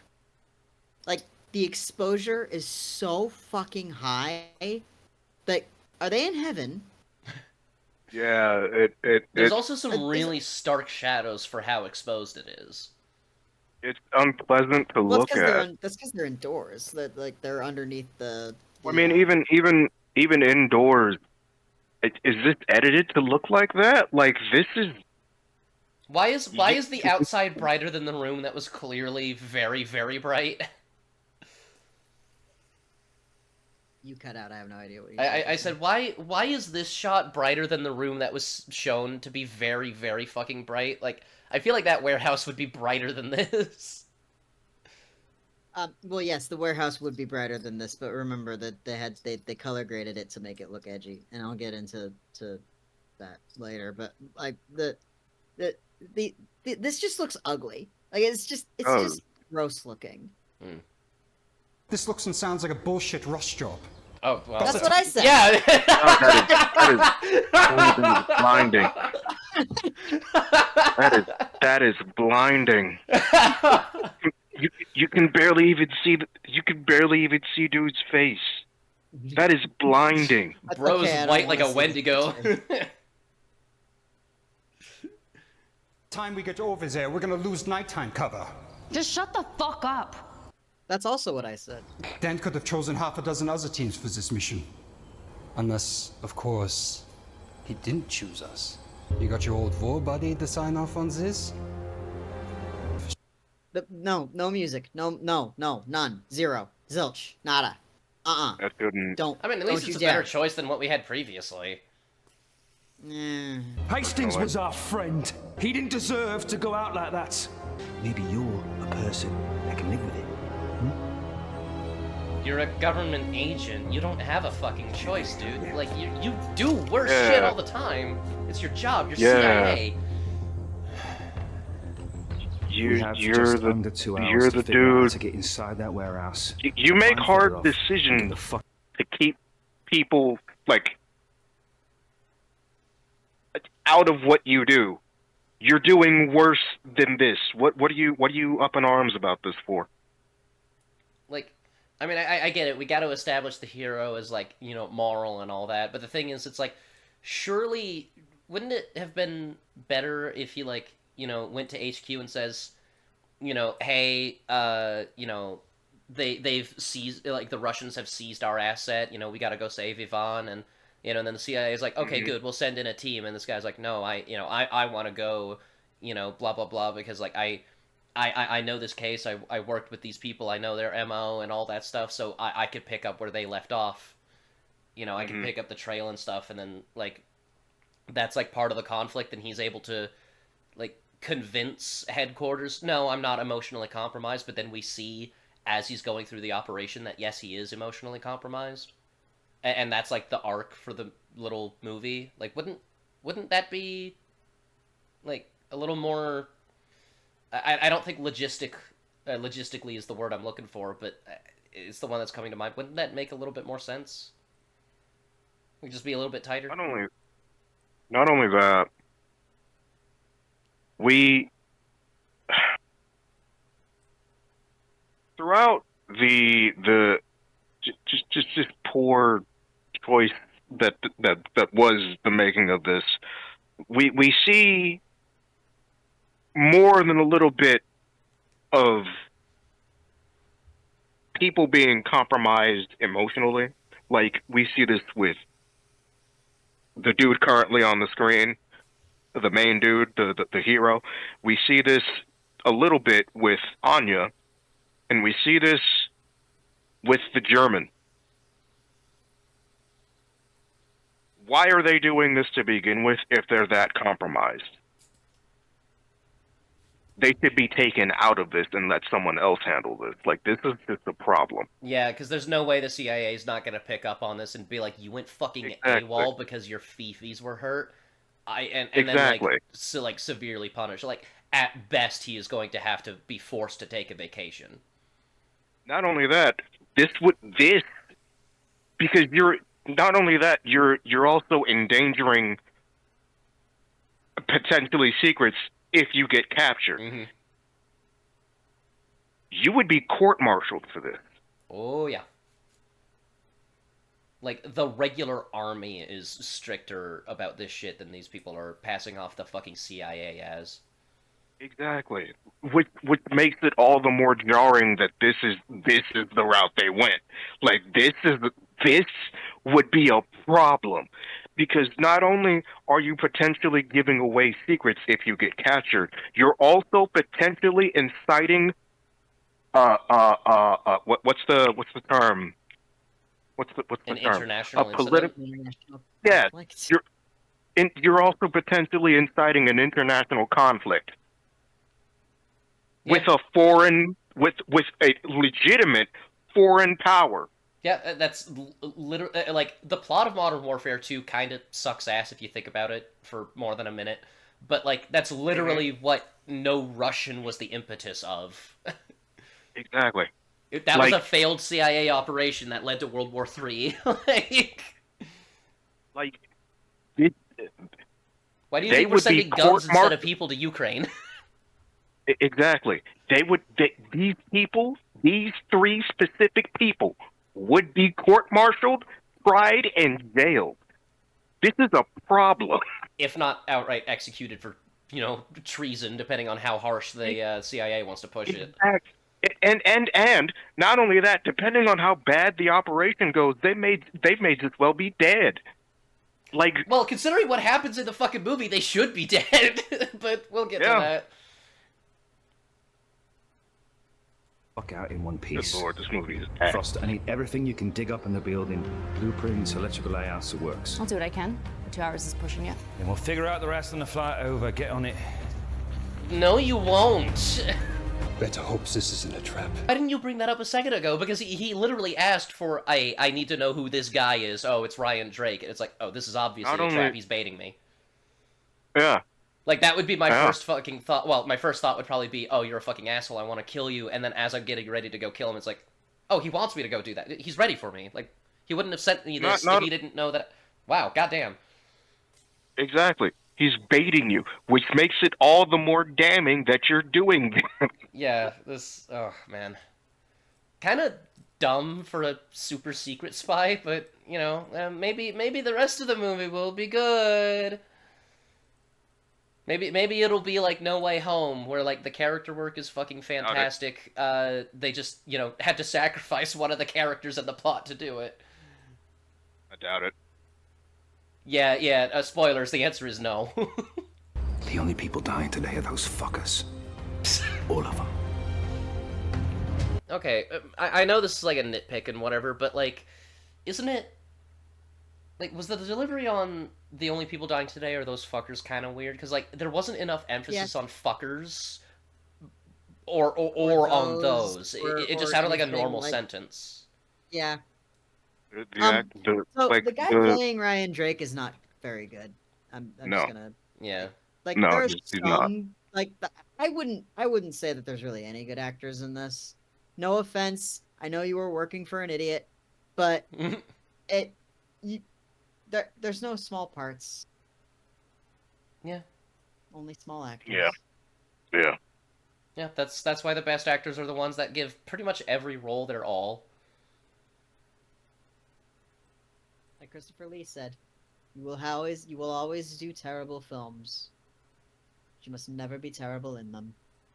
Yeah. Mm-hmm.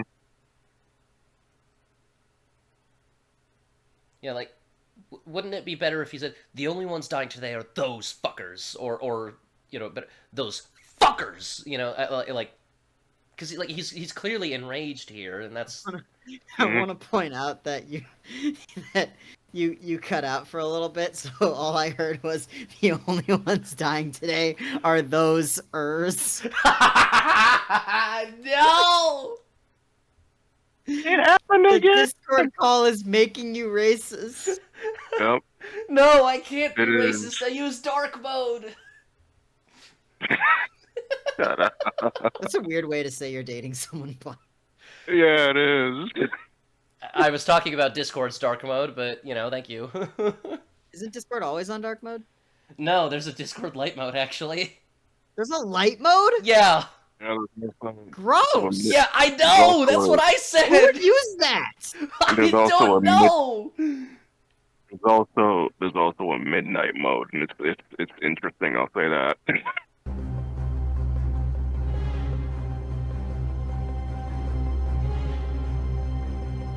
Oh, this compound's in the middle of a city. Yeah, I don't know why that's there. Okay, so this shot actually not bad. I do like this one. Yeah, that's why it's the not thumbnail for the have a- whole movie. Yes, that I was about to say, like, and clearly they knew that too. Why does he only have a pistol? Easier to smuggle. More importantly, why does he have it out? More Yeah. importantly, Like, why is he raised. fucking standing? Why is he standing? Yeah. Like, literally, okay, never mind. I hate this shot. So why are you standing where you're clearly lit? Like, if you're backlit this much, that means that if we're standing on the other side of you, we can see you. Yeah, Exactly. like, all it Why takes would is you have one your dude pistol peeking out of out one of and these up? windows. And Why would you be walking? Why would you... No, approach from somewhere else. Dude, imagine there's like an office like up here or whatever, like in one of the windows, and this guy just like, you know, he cracks his knuckles, leans back in his chair. A fine day's work, and he looks out the window to appreciate the lights and the nature and all the movement, and then he sees this dude sneaking around. What the fuck? Yeah, exactly. What the hell's going on? Well, I mean, at least stupid has company.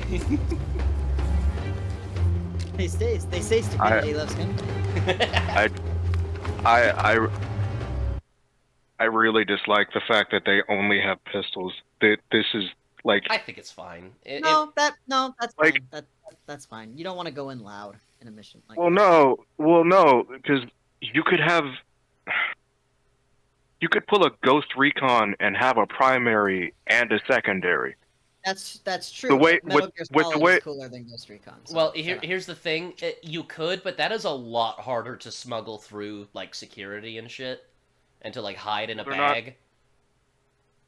Fair, that's fair. But Especially since they don't exactly have clearance for this. you know what? That's Yeah, fair. I'll take. I would imagine they're fairly limited in what they. You know what? That's fair. I can see it. That's fair. is a masterpiece. They got one good. That's one logical consistency. Yeah. Congratulations, we fucking did it, boys! We fucking did it! Woo!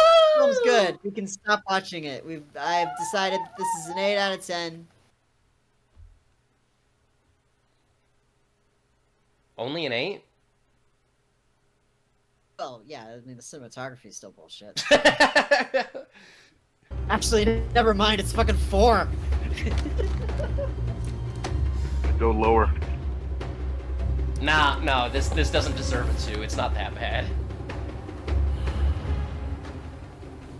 I'm patched in.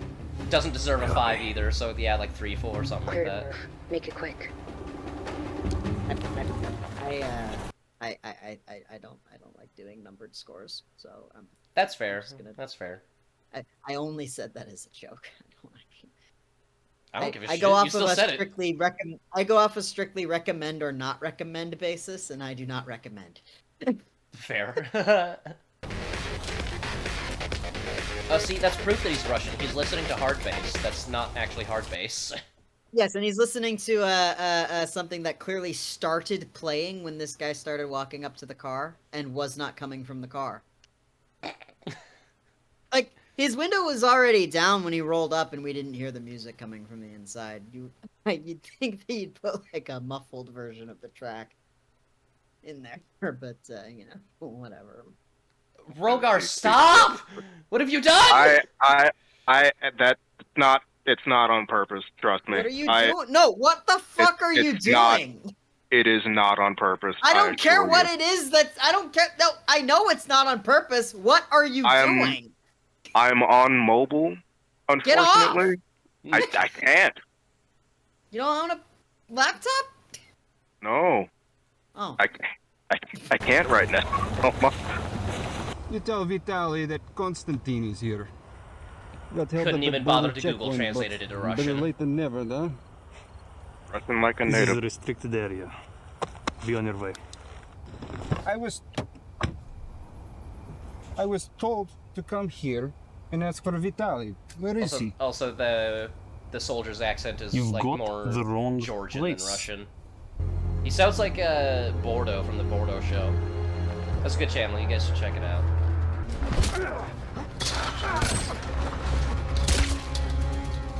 Did he get him under the vest with that, or did he shoot the vest?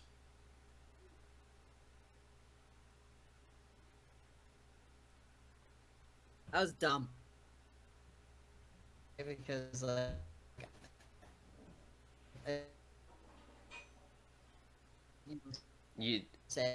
You're cutting out.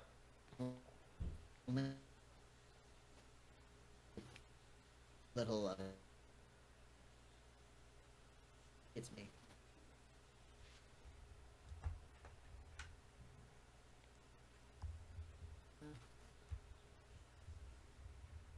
Hello?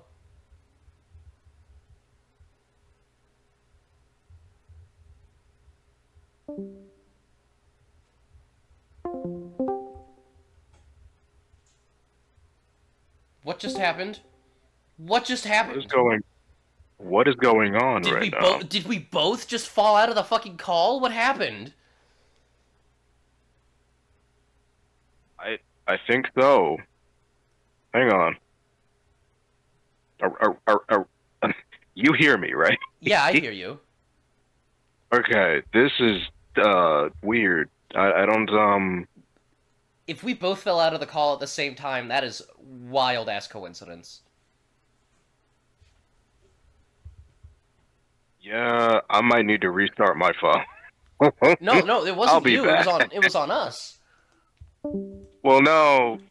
The issue is it's for some reason I have troubles with Discord on mobile. Like I've been getting shadow booted all call. Did all of us get booted from the call? What the shit? Oh my goodness, this is amazing. What happened? What just happened? East can't connect. What the fuck? Wow. Hello? Hello. Wow, that was weird. That was was very dude. My Discord That shat was the bed, indeed your Discord strange. shat the bed, and Rogar's Discord shat the bed. That's awesome. We all communally shat. That's beautiful. I will treasure this always. That was freakish, is what that was. It must have been like a That was- server end thing then. I don't know. Discord is weird. Yeah. Anyway, speaking of shitting. Oh no. Marine, fall back, Johnny. You didn't see the guy that you walked right the fuck past? Sorry, did you just say no backshotting? Yes, we did. I want to suck the fun out of everything. Hey, think you got that guy back there? What does that mean? Keep your mind on the mission. It's my ass in there too. Don't dismiss her. She was right. Like, fuck you. Yeah, but woman. I fucking hate that you're right. Remember who made Yeah. this? Yeah. Come on, Alpha. We have to pick up the pace. I'm working on it, Bravo. This place is a fucking maze. You are Tango inbound. trudging. Directly ahead. Bravo, I found a target. I count 5 guys inside that room. Going loud. What? Negative. Alpha, negative.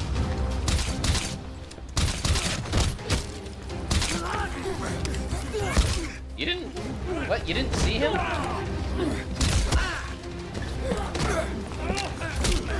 Why did you... Why? Kind of the least of his problems there, like, cause like he didn't clear the room, like he didn't clock the room before he entered it. No, So he the fact that didn't. he was able to hit any of those guys upon entrance is actually kind of impressive. Yeah, that's true. But then this guy closes the distance, so I guess everyone's a retard. Like...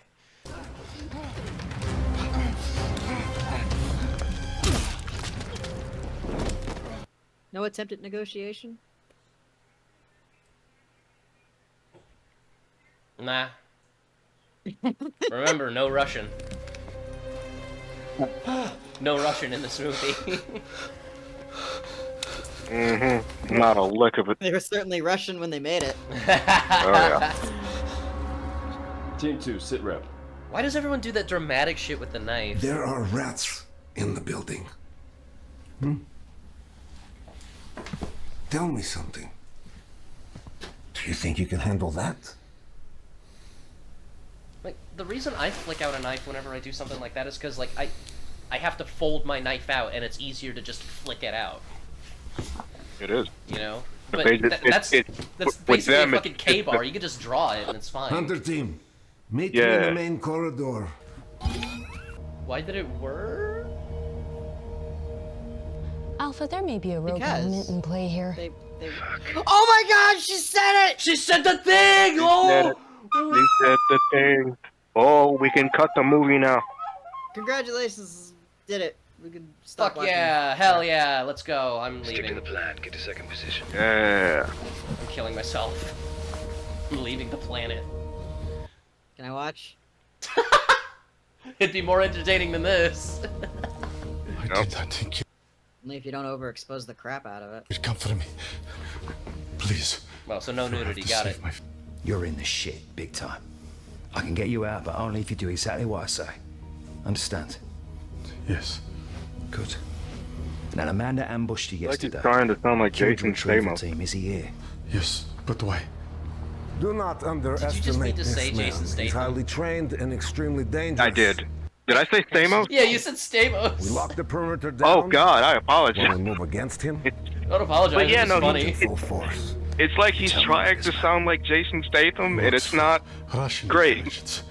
He's been funneling money and weapons to separatist cells all across Baltic states. Hundreds, maybe thousands of people would die.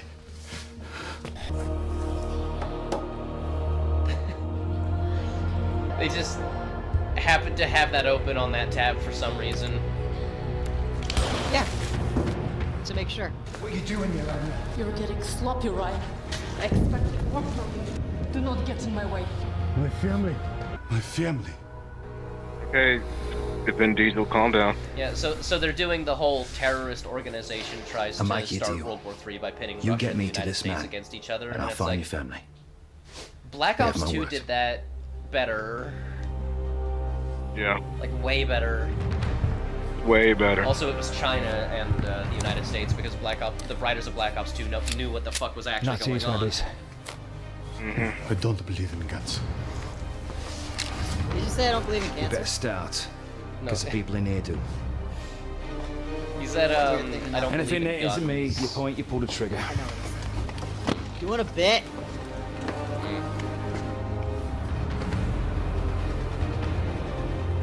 No, I think he said he doesn't believe in syphilis.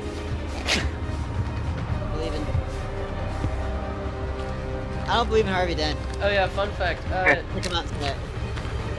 You guys know that Solarium shit from Black Ops 2, where it's like this single device has more processing power than your entire Sure, this military is the way. infrastructure? Yes. That shit actually got invented this year. I'm not kidding. Operations in this area. Wait, seriously? Yeah. Rooftop secure. That is Charlie, what's your wild. position? We've got company. Multiple hostiles inbound. I mean, it requires like a fucking massive cooling system to like New function plan. properly, I'm getting so you to the the exit. technology's not quite there yet, but it's still on the way. Fuck me. I would. Not right now. Oh, to hell with this. Why didn't you just shoot her? Yeah. This guy's kind of a dumbass, and like he has a line later that I can't wait for us to get to. Yeah, I so know. stupid. My mind, Yeah. well, my mind went to it the second you said because woman.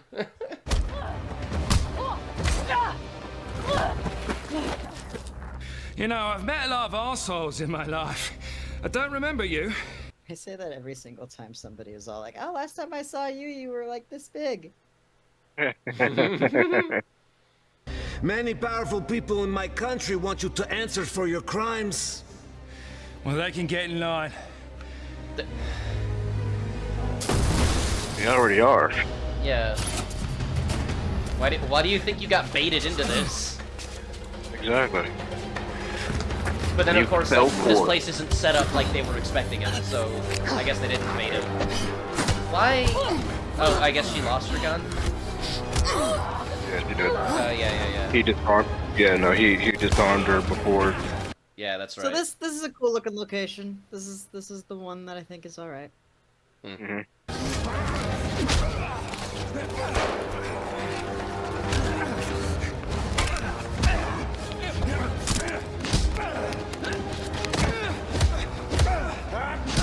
It's not a terrible fight either. No, it's not.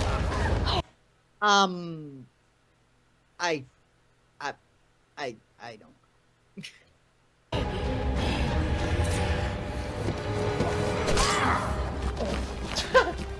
You saw her draw Like, the that. action- Like, Yeah. No. Worse than that. I'm gonna rock it back just a little bit. You see her draw it. She also slashes an ice pick grip, which limits your range exponentially, and is also, if you swing with an ice pick like that, you're That's a trying to stab. stab, not slash. yeah, That's a like that should stab, be not lodged in his slash. jaw, and then that would be what ends Yeah. the fight. Yeah. Yeah, or his neck, or like, why even swing high? Why not go for a leg? Like, she's already guess- low. Well, here's the thing: if she had like hit him in the jaw, he reacts, and then she pulls it out and stabs him in the neck twice or whatever. Then it's like, okay, risk reward right there. It was a bit of a gamble, but it paid off. Like, but that's not what happens here. She just scratches him and fucks off. Yeah, she doesn't take advantage of her attack of opportunity. Yeah. He clearly stunned him. So it's kind of. Yeah, like, finish the fight. He's done. He's finish like, the what fight. the hell? I just got cut. Yeah. Exactly. He shouldn't be going, what the hell? He saw her pull a knife out.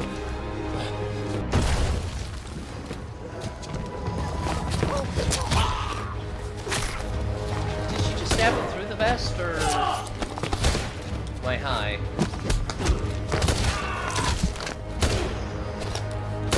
That's the only interesting exchange that I think is in this. It's like the camera's actually moving in ways that we haven't seen it before. Anya's using like actual tactics. She uses a stun grenade. She like throws a stun grenade in the building and like has a gas mask on, and like it's a more interesting and dynamic feeling scene than any of the other ones. And I actually like this one. Yeah, people complained about it.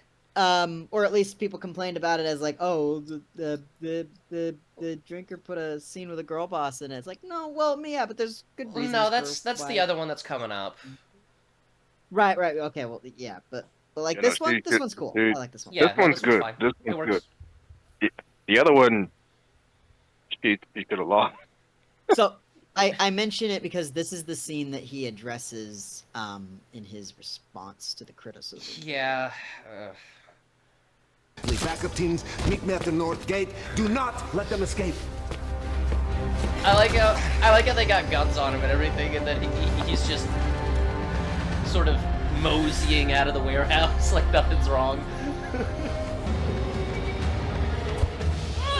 Whoa! Bro's got spider sense!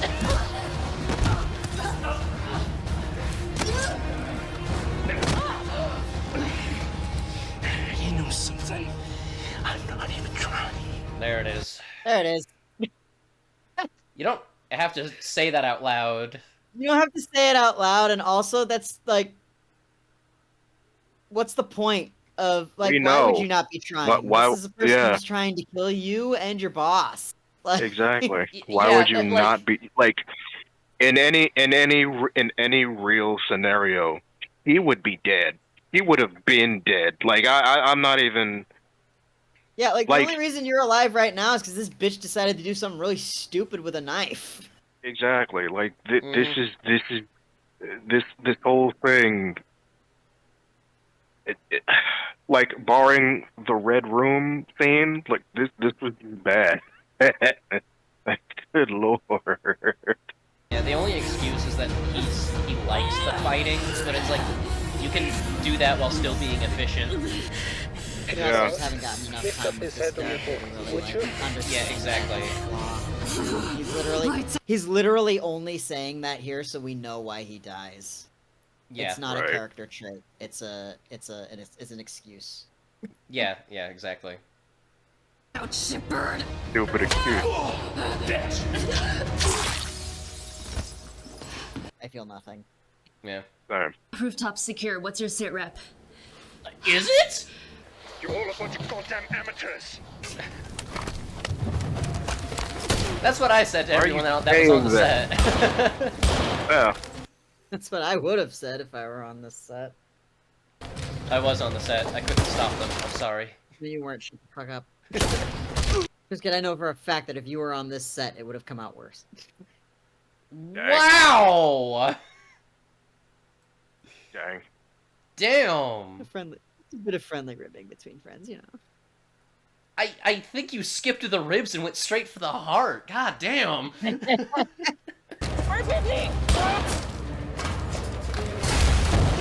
What? Fuck off! Oh, that's a broken hand. Sorry. That's a broken jaw. No, he hit him in the shoulder. Oh, fuck off on that swing? No, yeah, he hit him in the jaw. Why wouldn't you hit him in the head? Why wouldn't you hit him in the head? Yeah. Yeah. Wow. You're making this movie is stupid.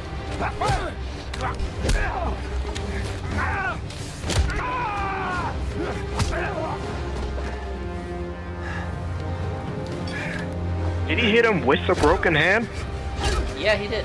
He's doing it. He's holding that hammer with a broken thumb. I don't think he actually broke his thumb. With that swing, it should have. No, but it didn't though. Dude, that is Ryan Drake. I don't give a shit. I don't care. Hastings was a good man. Oh, come on. How many good men are dead because of Hastings, because of her? Shut the fuck up. Okay. There's a lot of Listen moments to from me. this film that you could use as reaction. I can shots. tell you all this is legal. If you pull the trigger. There's no meaningful drama happening right now, despite the fact that I've been told there's supposed to be. Well, You and it's I because got it's no between two books. And then we'll see if you live. I know that. Besides Ryan. Yeah, that means that you But have to you do can homework still in order write. to understand this. You can still write! Yeah, yeah. You're gonna shoot me, Anya? I've killed better men for less. So, that was just a bad decision to make it be between books. Well, here's the thing. You could still do that and still not rely on the books. Killing me won't. Okay, so who wants to tell me what was wrong with that whole bit right there? Which part? Specifically the editing of just Anya killing him. It didn't cut into his sentence, so like you knew that she was gonna shoot the second he stopped his line. Yeah. There's Yeah. that. Also, the music keeps going. Yeah. Yeah. There's no break in the music, so there's no sense of actual impact. Sound is really important for guiding emotion in a scene. I cannot stress this enough. If your score maintains the same cadence and tone and rhythm when something important happens, it's not going to register with the audience that it is important, and like it's going to take a second. Like what I've just seen is normal. Like, oh yeah, no, that's what's happening, because the music, the most visceral part of the experience, because you know your ears do a lot of work in neurology. Is telling me to relax, basically. I've been lulled into a sense of security because the music hasn't changed while this scene is happening. And There's also the the villain is fact that dead. And when the villain dies, it's just, oh, yeah. I will use for this I will use Deadpool as an example. During the it only takes 4 or 5 moments to be a hero. The best thing about that is everything. The music swells, and the speech gets really powerful, and then the trigger is pulled. Music stops. Deadpool just interrupts him. No, Colossus throws up. Like it, like everything stops immediately, so that like the joke really sets in and registers. Favorite line. It just happens. Yeah.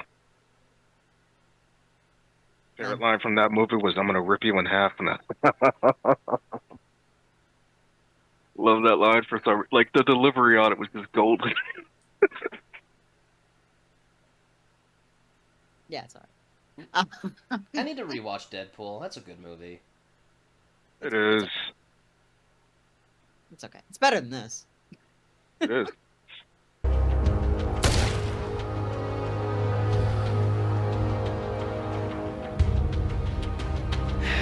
Fuck this shit. I have to pee. Alpha, do you read me? So what are you doing here, Anya? Why do you care, Ryan? Because I want to know what I've stepped in. Is that all? I don't know what he means by I want to know what I've stepped in. Like, it's pretty clear what he stepped in. A revenge plot by a crazy Russian. Yeah. I get the answers. With or without you. Goodbye, Ryan.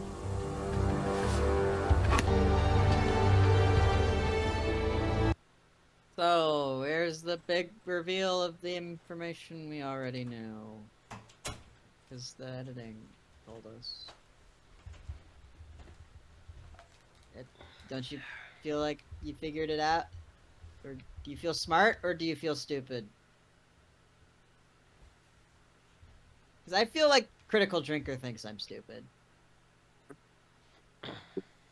I'm back.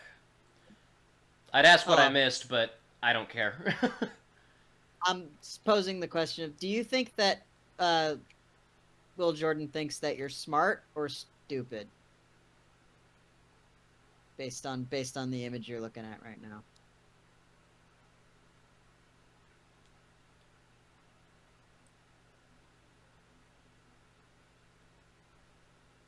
I'll fucking know. All right. That's good enough. Yeah, I think I'm stupid, so, you know. I think I'm stupid for watching this twice.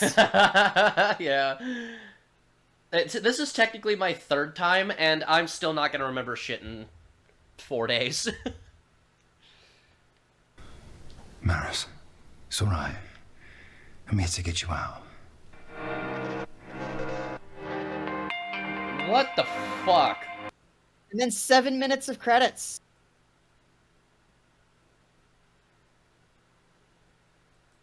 That, Oh wait, no, is there a mid-credit scene? What? that was a very strange musical choice. Oh, it's bad. Fuck you, Ryan Schroeder, colorist. I mean, it was colored. This is making me reconsider my opinion on the colors.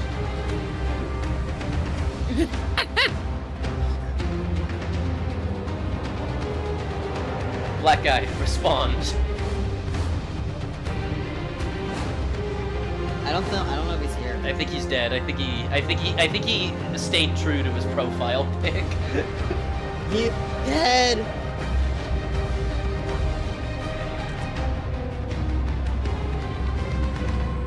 Fella. Yeah, there's a mid-credit scene. Why did they think we wanted to stick around? So where's Anya? Oh, come on, it wasn't that hard to figure out. She's gone. Tell me to put a tracer on her.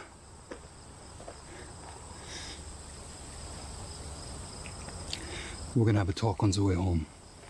I like how he was Shut up, British for a Dietrich. second and then he remembered that he was German. So, Yeah.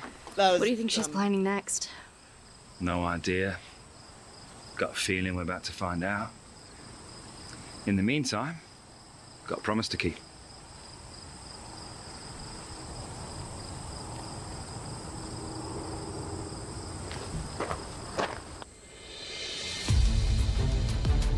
All right, so that was a slightly less interesting ending than the ending that real ending. Mm-hmm. Yeah, it was. It's really bad. That's really that's all I can really say is that it's a very bad short. Higher quality than One of the things Christian films.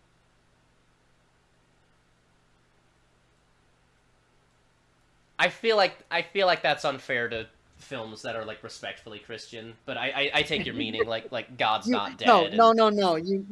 That's what I'm meaning. Like just really low quality, just shoved out there to bait a specific class of person to go spend money on it.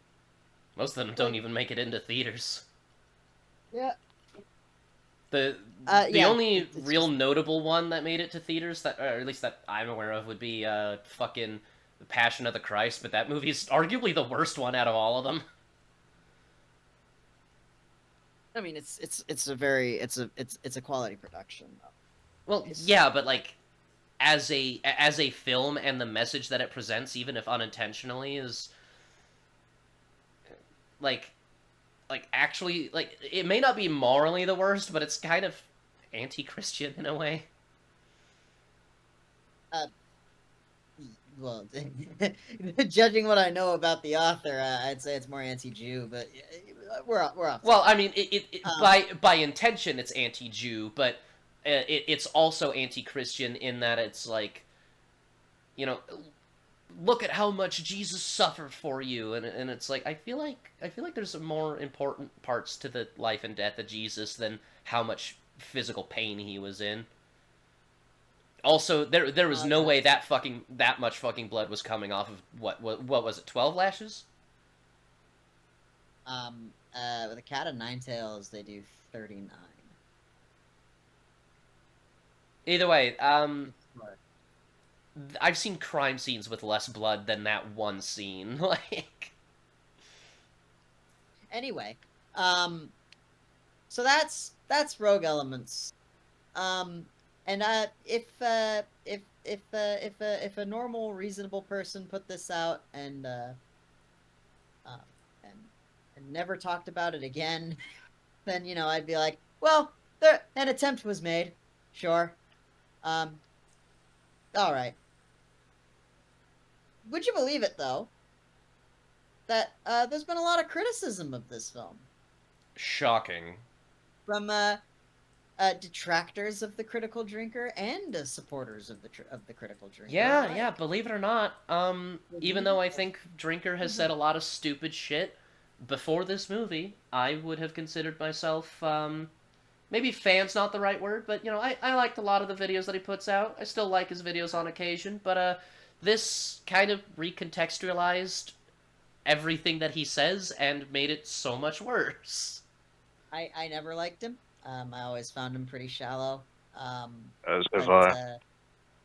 But yeah, this just kind of sealed it. But as most people do when something they put out gets a lot of criticism, you feel that you want to defend your work, right? You like, hey guys, yeah, it's my baby. I want to defend it. Let me explain some of the decisions that I made in the making of this. And thusly, Will Jordan did that. He did that very thing. He defended his film. Oh boy, did he defend his film. He should have deafened instead of defend. One of the things... Trisket. Do you have the video? Yes, One of the things people have asked me to do is a kind of post-mortem... Oh, did you leave the fucking... You left the room! I did. That was an accident. Get the fuck back in here! I'm getting back in the room. Get back here, boy! Get back in here! One of the the title things of this people have video asked... is Rogue Element's Orion Drake's story. Well... No, lessons learned from Rogue Elements. If you only look at the thumbnail, you would assume that the title of the video is Rogue Elements Orion Drake's story, and I can't help but believe that that was done intentionally so people would click on it. Yeah, what we learned from Rogue Elements Orion Drake's story. One of the things people have asked me to do is a kind of post-mortem on Rogue Elements, the first short film that we financed through Kickstarter a couple of years ago. I've talked about it on live streams a bunch of times since the film came out, but I've never really taken the time to... A couple of years this took to make. Wait, so... Sudbury Devil was made in like a couple months on a budget of $60,000. I just wanted to point that out. Yeah, nobody cares about Sudbury Devil. I do. You do, motherfucker! It took a couple years to make this. Make it.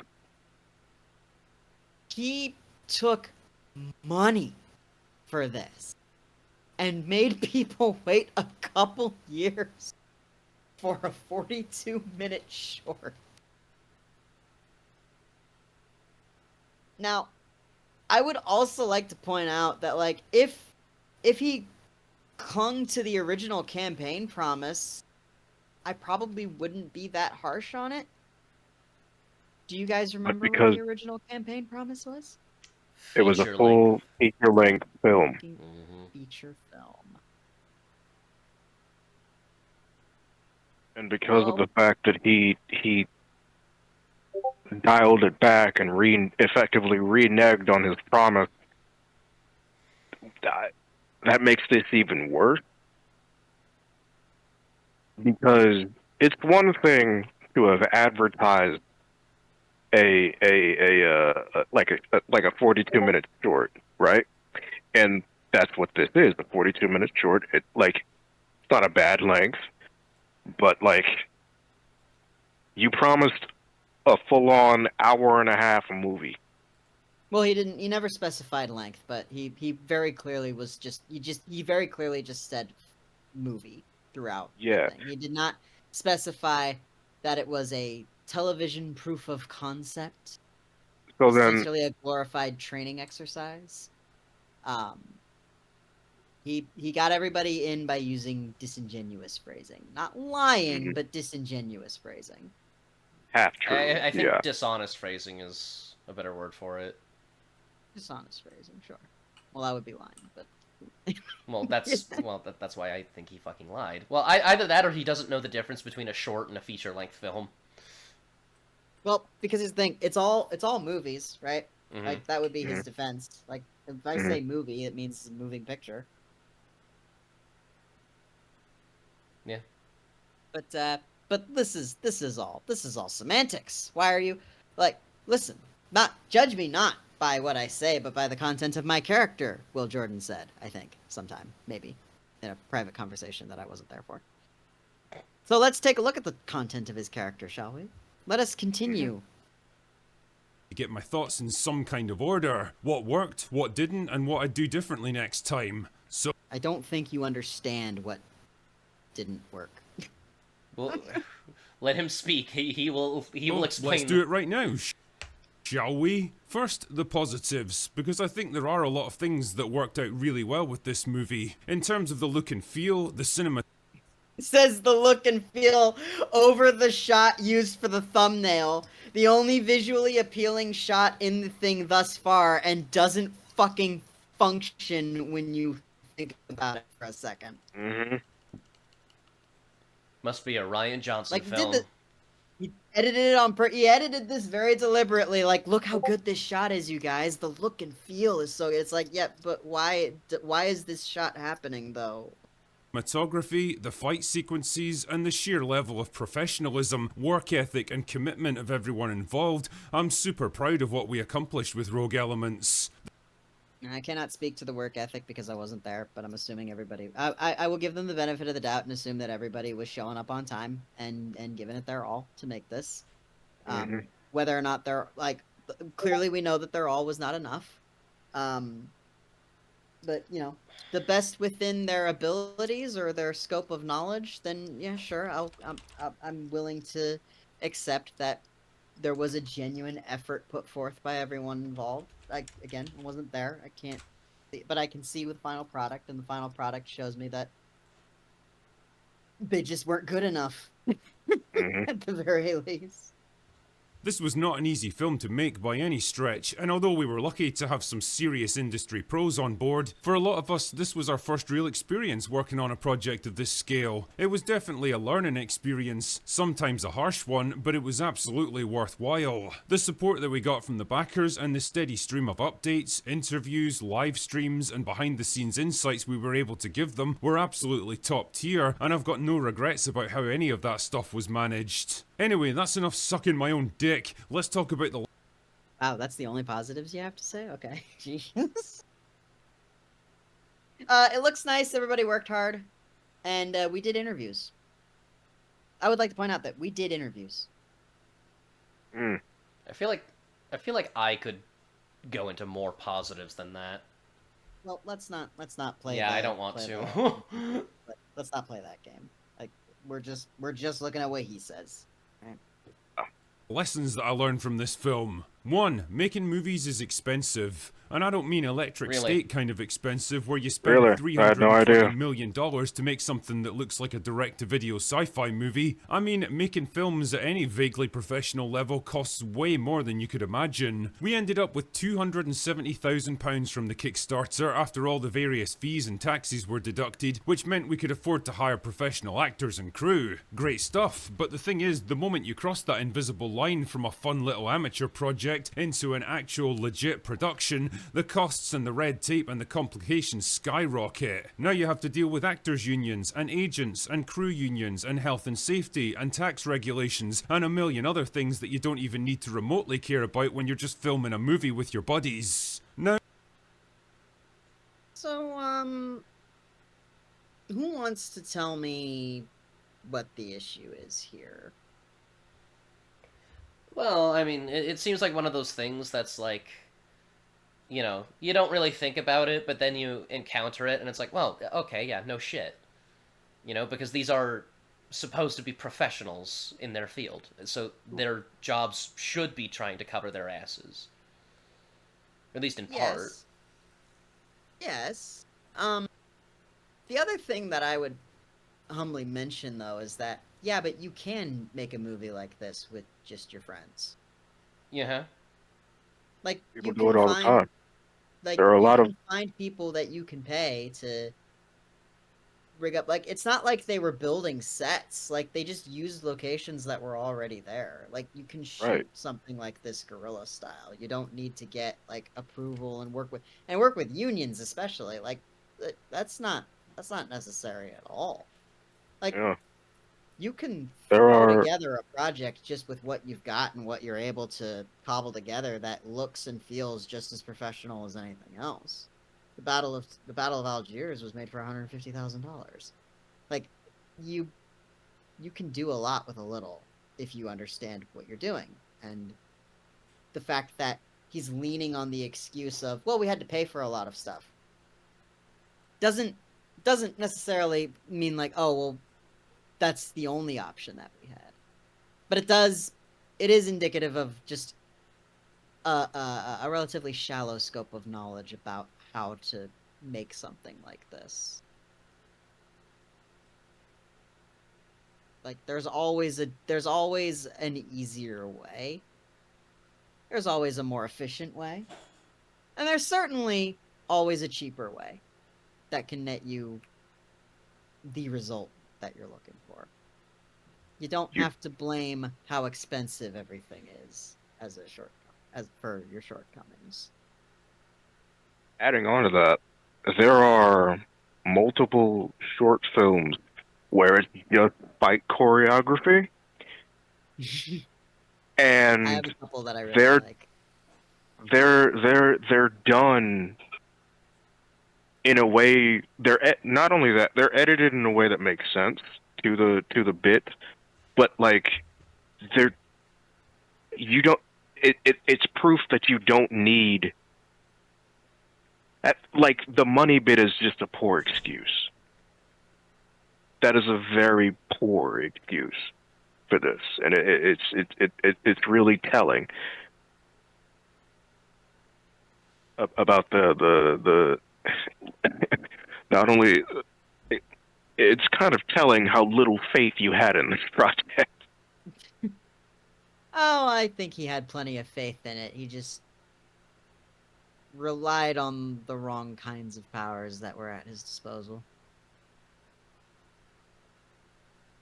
I totally get that all of this stuff is in place to keep people safe, and for the most part I absolutely support those kinds of safeguards, but fuck me, it does lead to some pretty absurd roadblocks. Like, imagine you want to have a fight scene in a shallow pool of water for dramatic effect. Well, you're gonna need a lifeguard and a paramedic on hand, and the water has to be chemically tested, and the actors have to be briefed on health and safety protocols, and you have to have warm blankets and heaters and probably an on-site therapist as well. This is all stuff.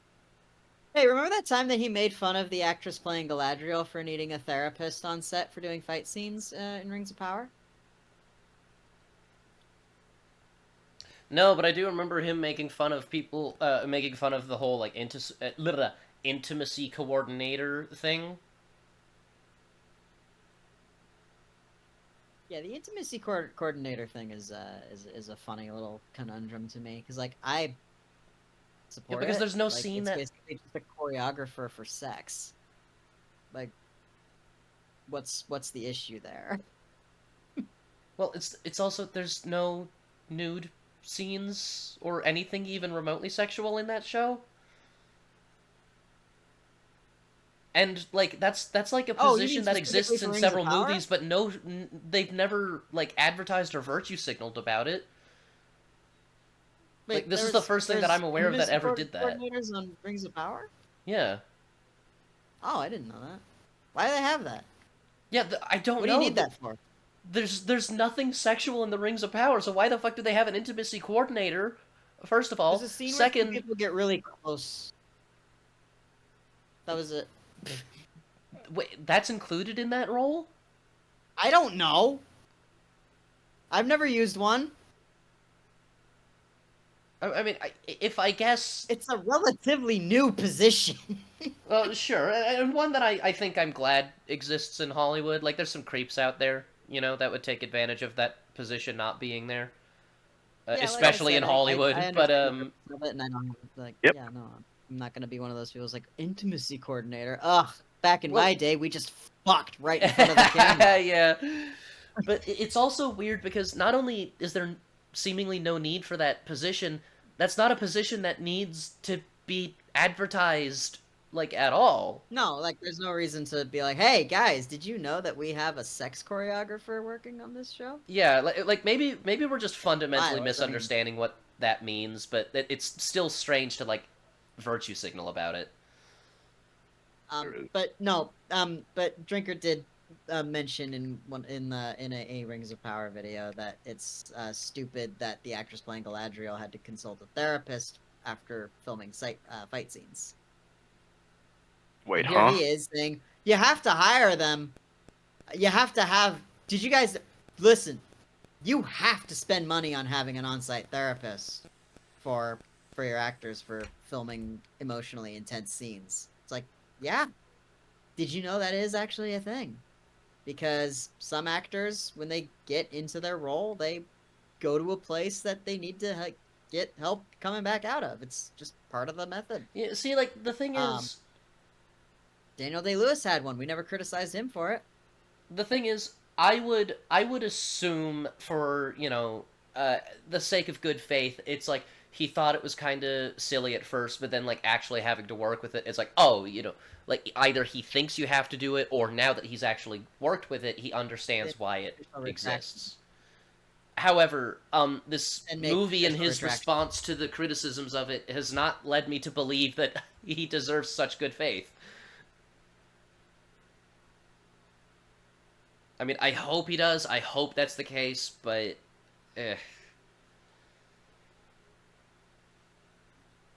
Anyway. Stuff that has to be factored into the budget, the timescale, and the script. And because we didn't have much experience with it, it wasn't at first, which resulted in a lot of hasty rewriting further down the roads. But I'll talk more about that soon. Believe that. 2. A scriptwriter has no control over the end product. Keep that in mind, by the way. The vitriol in the statement rewrites believe that. I will have something to say about it a little bit later. Also, And the I think you scriptwriter know exactly where I'm going. Also, the scriptwriter can have final say in something if they also have the position of director or cinematographer, or like some other position that isn't scriptwriter. Well, he's the producer. Oh, so then he absolutely should have had more than final say. His word is law. There's basically 3 versions of the movie. The version you want to make, the version you're allowed to make, and finally, the version you're forced to make. The first version is that magical first draft. The version you're allowed to make according to who, Will? The producer? The director, the guilds, the union, who? Director works for you. Now the thing is, having made short films, I agree. Those 3 separate versions of a film do exist. But the caveat is, as you mentioned, East. It's like, motherfucker, you're the guy that paid for everything. You had final say. Of the script, where you don't have to worry about logistics or budget. The second version is one you're allowed to make after a line producer's worked out how much it's all gonna cost and cuts most of your favourite stuff out. And finally, there's a version you're forced to make once the camera's actually... Wait, if it's your favourite stuff, then why didn't you rewrite things so that it would function with the stuff? You're the producer here, guy. Like, it's not an easy job. You No one had- said... Sorry, go on. You had final say on my brother in Christ. You're making the sandwich. That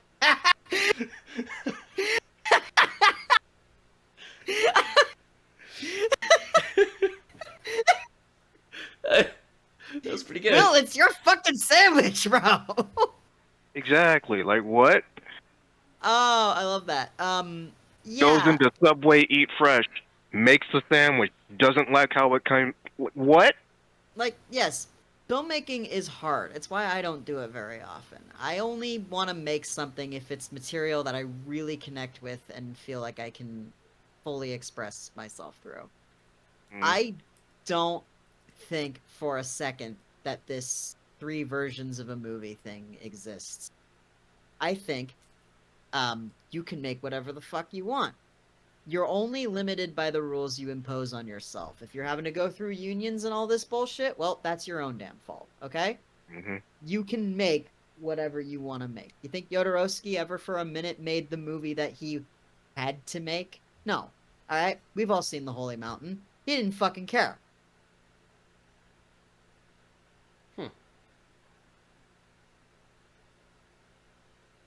You are limited only by your own fences. Mm-hmm. So don't build them. You know, maybe. If it can be thought, felt, or dreamed, it can be filmed. Stanley Kubrick. Quote. Start rolling when logistical issues on set, bad weather delaying filming, having to choreograph some challenging fight sequences to tight timescales, and working around the limitations of what the actors could deliver all starts to factor in. In our case, the actress playing the character of Anya had a lot of trouble with her dialogue, forcing a rewrite of most of her scenes. I'd written a big dramatic monologue for her at the end that would basically explain her motivations for being there, her past relationship to Drake, and her warning that she wouldn't be around to bail him out next time. It was a neat way of wrapping up her character's presence in the movie, but because she couldn't nail the delivery and there wasn't time to do like 50 takes until she got it right, there was no choice but for Travis, the director, to quickly rewrite the script and improvise a solution. That is just... So... Wait, hang on. Rewrites! Believe me! Wait a minute. You had years.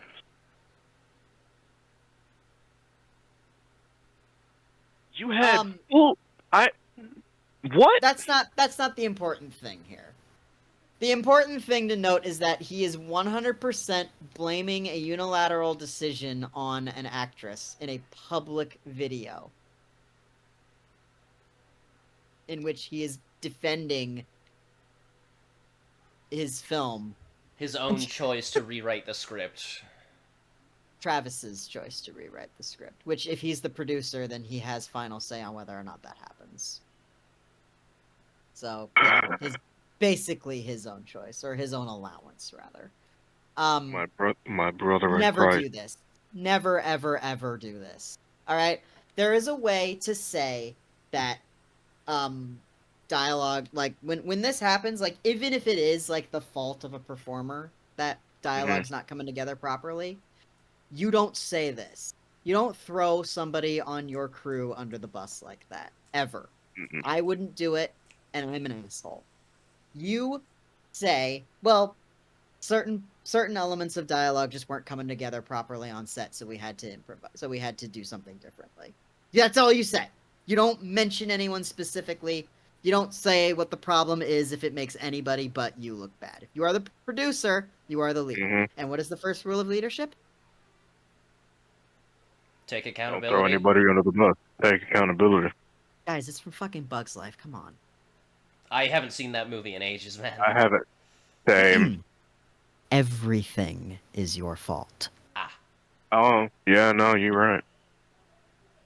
Alright? If something's not coming together properly on set, if an actress is having trouble with lines, it's not the actress's fault, it's your fault for writing bullshit lines. You need to take responsibility for problems that arise and need to be made and need to be adjusted. Alright? You do not and it's like, oh well, he didn't say her name. We can look it up. She has an IMDb page. She's a professional actress. Yeah. Wait, she has an IMDb. Oh my god. There's no. Everybody involved in this is a professional. Oh my god, the act. Oh well, god. Everyone involved in this except for Drinker is a professional. And he is in the movie. Oh, that's right. He's one of the goons that gets fucking got, right? Yeah, he gets murked. I didn't point him out when we were watching because I forgot which one he was because I don't quite have memorized in my brain what he looks like, but yeah. I think he was in the compound. I don't remember.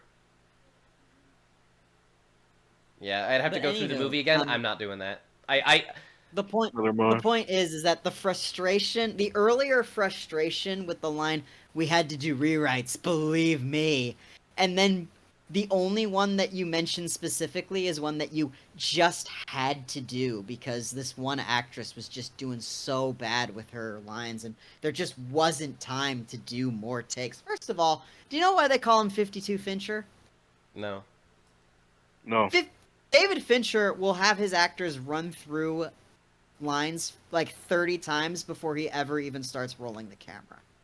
Oh yeah, no, that's something that I learned in my fucking middle school acting class. Like, you memorize your lines dozens of times beforehand, and you keep doing it until you get it the fuck right. Which tells us what? When this story about the actress who wasn't doing well with her lines for this monologue. That either she's very unprofessional, or whoever was trying to keep, whoever's job it was to keep her in check was very unprofessional. Or, and this is the far more likely one, it was rushed, and she did not have time to memorize her lines. And she's a professional, which means that she probably would have the training to do that. Yep. He says so himself. There wasn't time to do like 50 takes. Okay, well then what was there time for? Well, yeah. Also, why wasn't there time? Yeah, like it's shot outside. I would imagine he's referring to losing daylight, but like you can come back. Yeah, like I like, I understand they're just actors outside by the side of the road. It's not like it's a location that you just can't get again. Yeah, like I understand that there are things like like limitations for like licenses for like a specific area, or an actor may have multiple jobs going on at once or whatever. Like I understand there's a lot of factors that can create time constraints, but if you're gonna throw someone this far hard under the bus, why not explain why there were time constraints? Yeah, you'd think you'd blame the time constraints more than you'd blame the performer. Yeah. At least that's what I would do. I would blame the actress in like a private conversation. Like, look, mate, this is the real problem. Is like this broad just cannot fucking act. Don't say it. Don't tell anyone I said that though. Like, yeah, because your job is to help your crew. Okay, if you have a crew member, an actor, a key grip, whatever, and they're fucking up, you help them out. All right. You're in a position of leadership. Or do what Kubrick did with Wendy on fucking beat that bitch into submission. Just fucking verbally abuse her until she has an actual mental breakdown, so that her mental breakdowns on set or on camera are realistic enough. Like that's that is horrible. Let no one ever do that. Yeah, it's like Kubrick, I love you. I don't love that. Oh, yeah. No, I absolutely adore Kubrick, but my god, man, that was a little far. I saw, off topic, but I read a report somewhere along the line where one of the reasons that he was acting towards her like that was because she kept bringing cocaine on set.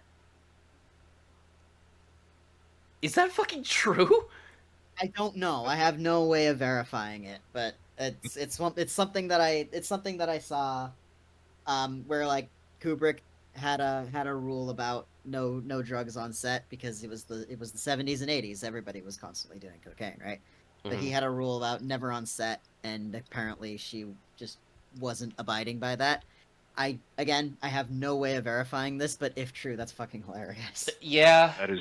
It also kind of explains it a little further, but that's hilarious, and if that puts into a lot. That's kind of deserved it on her. It also recontextualizes where all the snow came from in the mountains. Right. It was Shelley Duvall's cocaine. Jack Torrance didn't freeze to death; he just overdosed. Yeah, it was actually the summer. Yeah. But anyway, the point of all this is, treat your crew proper and don't throw them under the bus when you do public. Yeah, like, as much as I hate how shady and serpentine Hollywood culture is, there's a reason it exists. It's because everyone's on a fucking camera. And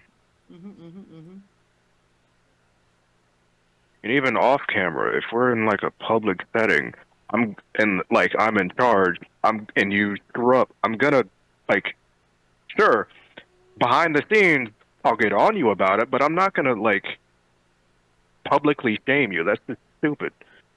Very stupid. Very more than stupid. It's irresponsible. Exactly. Yeah, and if you are gonna throw someone under the bus, why not be a little bit more clever about it? Yeah. Like I said, there is a diplomatic way to say these things, and that wasn't it. Yeah. Like, we were having trouble with the dialogue. You know, lines were getting fumbled due to time constraints with the actors. We weren't able to, you know, rehearse enough times. There was just, you know, problems all around, you know? It's like, you're still throwing this person under the bus, but you're not fucking shooting them in the face on live television. Like, and not only that, this dude is a big YouTuber. Or, you know, sizable He enough, has yeah. he has a sizable audience that watches his stuff.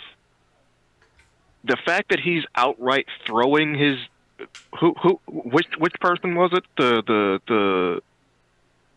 He's throwing someone under the bus really hard. Yeah. Like this and everybody can see this. This this is a problem, man. Good Lord.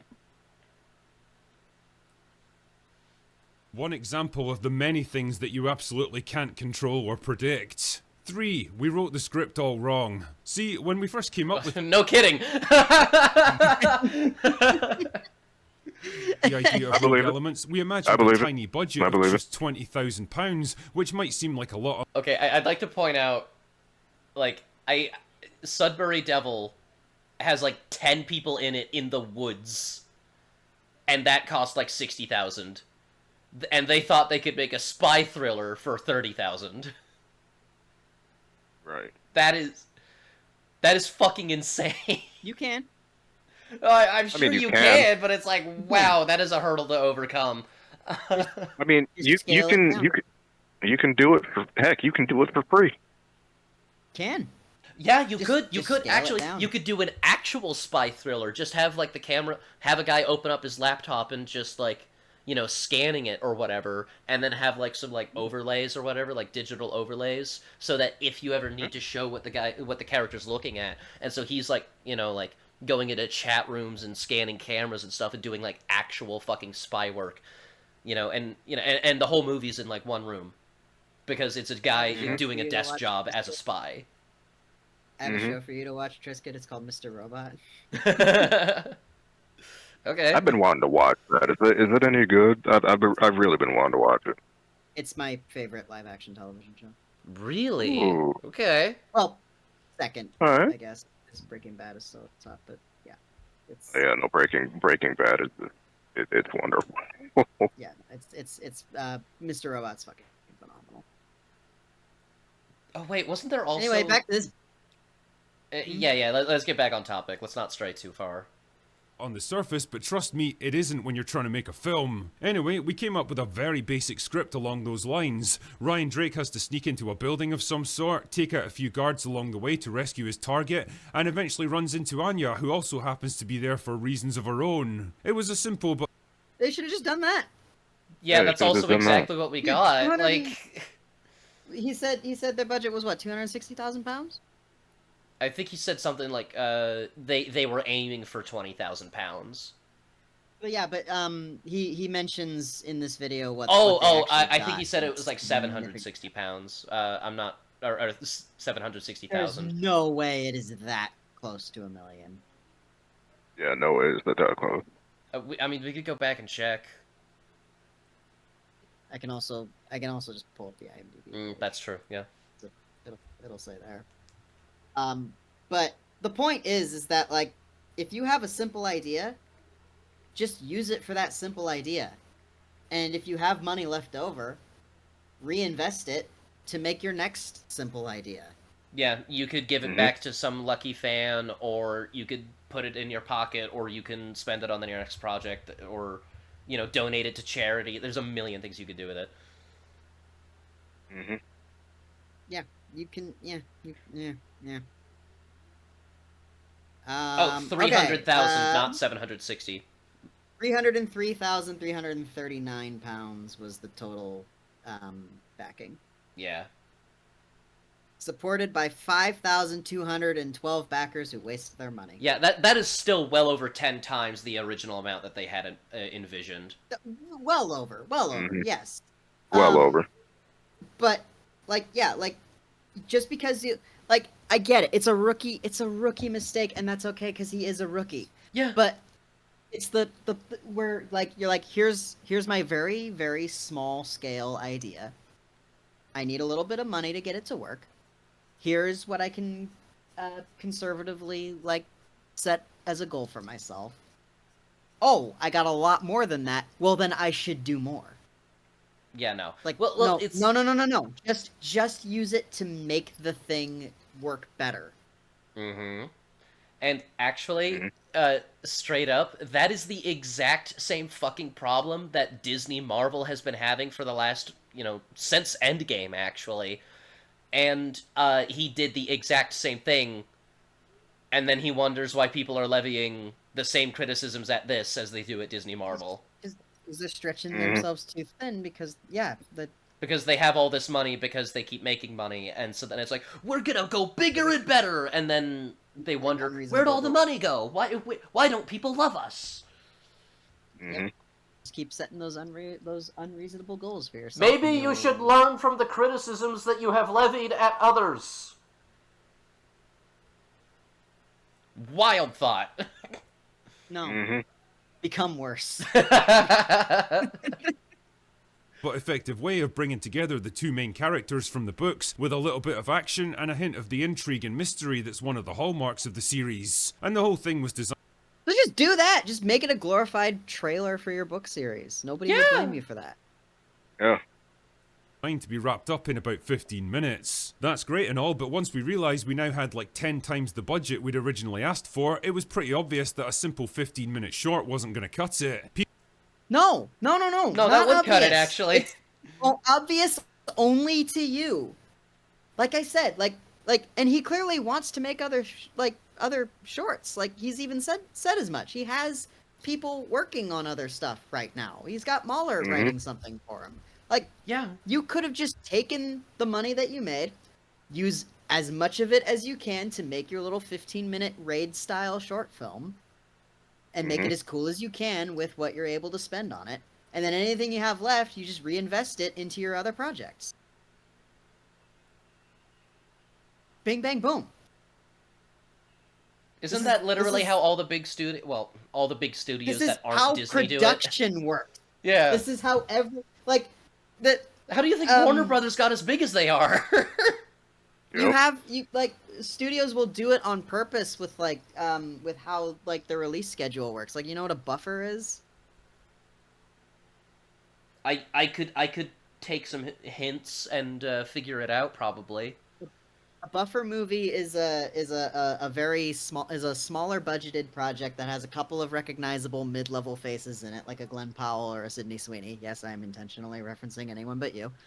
And you put it and you push it out in between two of your other bigger releases. So, like, let's say it's May, right? At the very end of April, you've got a blockbuster, and at the end of May, you've got a blockbuster. And in the 30, 26 days of dead air from your studio, you put in one or two buffers spaced about 4 days, maybe a week apart from each other. Well, of course. To keep. Sorry, go on. Yeah. No, it must have been very important what you had to say. Well, I was just gonna say, of course, that assumes that you want your movies competing with each other. They're not competing with each other. They're all making money. Well, true. So here's the thing: whether somebody decides to go see a blockbuster or go see a small-budgeted romantic comedy or a horror film, that's money in your pocket. Sure, but what if they only have the budget? More people blockbusters, but the people more interested in the smaller ones, they're gonna go see those. Because I'm just wondering, well, what do you do when someone only has for people that only have the money to go see a movie once a year or whatever? Why would you put 3 movies in the same month? That's why it's a buffer. I guess. Yeah, maybe.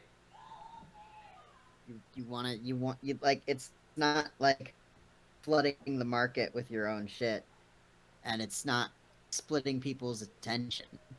It's, oh, here's this thing that's probably not going to make a lot of money, so I'm gonna put it out in an approximation around a bigger movie that I also am putting out, so that any of the money that this one doesn't make, this one will make. Okay.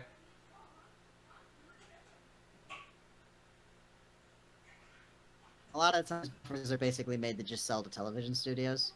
It's like it comes out, it has its theater run, and then a TV studio picks it up for playing on its station. Granted, this is back when TV was still a viable route for distributing movies. It's not anymore because streaming services are everything. Streaming basically killed everything. Yeah. There are, like, the concept that I'm explaining right now worked from like 2014 back. It's not really that way anymore because movie tickets used to be cheaper, right? And concessions used to be cheaper, and just living your life used to be cheaper. So you could go see movies more than a couple of times a year if you wanted to. Hell, I used to go watch movies every weekend, and now I don't care anymore. So, it's... You know what's funny, actually? In a lot of fields, like groceries, the dollar has more, like, comparative buying power. It's just that the cost of living is higher. Well, I mean, that and ridiculous inflation. Amenities are also higher than they ever used to be, which I find weird. I feel like amenities would be your cheapest thing to keep people distracted, but I don't know. That's what Rome did. The Colosseum was free. Yep. Anywho. People were going to expect a lot more from us, and so we put a lot of... No, we weren't! Well, we were going to expect more from you because you said film. Well, yeah. Yeah. We already expected more because you weren't clear about what your intentions were, intentionally. pressure on ourselves to keep going bigger and more ambitious. So we began adding things to the script. More characters, more layers of intrigue, and especially more references to people and events from the books. And I think in retrospect... Is it intrigue if it's not at all intriguing? Also notice he literally just admitted that he's doing member berries. Oh, we gotta put more references to the books. Yeah, and that's why I was like, why the fuck would you ruin a perfectly good short movie by making us have to do homework? Yeah. Because fuck you. I guess. Well, no, everyone who is a fan of his has already read all of his books, don't you know? I didn't. Yeah, I didn't even know he was writing. Yeah, there's like 9 or 10 of them. Oh. Jesus. Couldn't tell you what a Right. single one of them is about because I haven't read them. But... This is where we went a bit wrong with Rogue Elements, because most of the audience weren't familiar with the books and so didn't understand most of the references and allusions to past events. The result is that it all just became a bit... My own audience doesn't read my shit! bloated and confusing, dumping a lot of information on them and expecting them to just roll with it. They didn't really understand who Anya was, for example, or her relationship to Drake, or the history. So, this, I mentioned this. I mentioned this when we were watching it, and I kind of hoped y'all would bite, but neither of you did, and now I'm sad. So, this is Anya. She's the lady being tortured in the opening. So, Drinker said he wrote a big monologue for her to explain her motivations for being there and a little bit of backstory and then a foreshadowing that she won't be around to help him out next time. His words exactly. And the dialogue wasn't working on set, which is what he should have said. And they had to improvise. And the improvisation, I'm assuming, is this flashback that we see to when he rescues her from that situation. So, why not show him rescuing her from that situation? I don't care. Make that the movie. The point that I'm getting at is You really could have just they literally just showed it. That was the solution. Oh, just show that they have a history together. Show that her past is directly tied to the Russian guy that she wants to kill. Why did you think?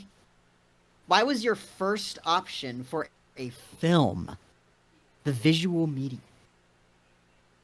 To have a character deliver in dialogue everything about why she was there and what she was doing, when you have the simple and elegant solution of just, oh yeah, just show it. Yeah, you're at that point. You're literally committing a cardinal sin of telling instead of showing. It's Travis's best move as a director was the improvisation that they did instead of the monologue. Yeah. Which I'm assuming this is unless of course this flashback was always there, so now we have both her monologue and these shots, which is just why would you write it that way? Don't do both. But yeah, it's a like I'm not confused. I get it. Why are you saying people were confused? Were people confused? Because it's like, oh yeah, no, he saved Anya from this Russian guy a long time ago, or a while ago, or however, and now she wants revenge on that Russian guy. That seems pretty clear to me.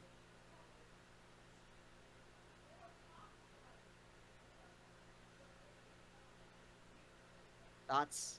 No, I think you nailed it. No, I think you nailed it. Yeah. All right then. Let us. History between the characters that forms a major part of the film, and the rewrites we were forced to do on set certainly didn't help the situation. Also, the idea. Another really kind of dirty thing there. Leaning on and the rewrites we were forced to do on set while showing footage of the actress that you clearly have a problem with. Like, dude. Throwing the actress under the bus like that that's a big problem in leadership. Don't do it. Don't do it. Yeah, just everything. Yeah, it's why are you it's like so mad? Well, he's even he's if you like, are gonna do that, don't throw her under the bus so blatantly. Yeah, that's what we've been saying. Like, there are far more diplomatic ways of handling this, and the fact that like you use the visual aid of the actress that he's throwing under the bus while he just goes in the rewrites. Like, dude, what? Rude. Yeah, a little. Of taking a simple script designed to be shot quickly and efficiently and bolting more and more stuff onto it to bulk it up was a fundamentally bad approach to script writing. Looking back. And whose fault is that? Yeah. The actress who couldn't say her lines. That's whose fault. Now, it would have been much better to just scrap the whole concept and build an entirely new story from the ground up. That right there is a very important lesson that we learned. Number 4, this movie was always going to be polarizing. Let's be honest here, when you're a YouTuber that criticizes movies for a living, you're always going to be divisive, and that attitude is going to bleed over into everything that you make. Fans of Well, it also doesn't help when you inject your politics into your reviews as much as the writers of the movies you hate inject theirs into the movies they make. Like, you know, just saying. Also, why does this look like a Steven Seagal movie? Oh no. Anyone remember when he said that King Kong bound in chains in Godzilla vs. Kong was an allegory for slavery? An allegory for what? Yeah, he said it was annoying seeing the writers for Godzilla vs. Kong shoving their politics in there about, you know, how bad Whitey is or whatever, because King Kong was bound in chains on an aircraft carrier when they were shipping him, and so he thought that was an allegory for slavery. So, do you want to know something interesting? He's not the Hmm? only one who thinks that. He stole that from Quentin Tarantino. Oh no. Now, I don't know if Quentin Tarantino actually thinks that King Kong is an allegory for slavery. Well, yeah, because he's But- the kind of guy to fuck around when he says shit like that. Shut up. Yeah. But in Inglorious Bastards, have either of you seen that? A long I time have. ago. I plan on watching it again. Do you remember the scene in the basement bar? Yes.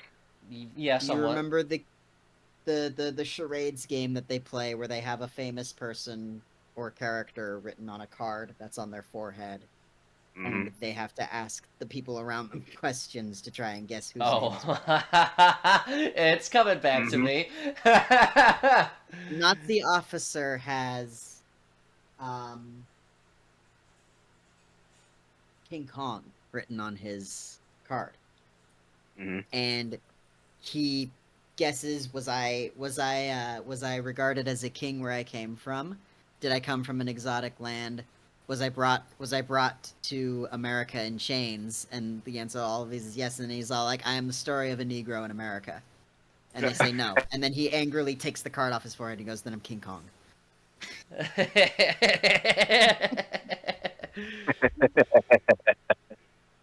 See, that's fucking funny. So the read of King Kong being an allegory for slavery is popularized because of Quentin Tarantino, and I wouldn't be surprised at all if that's where Drinker got it from.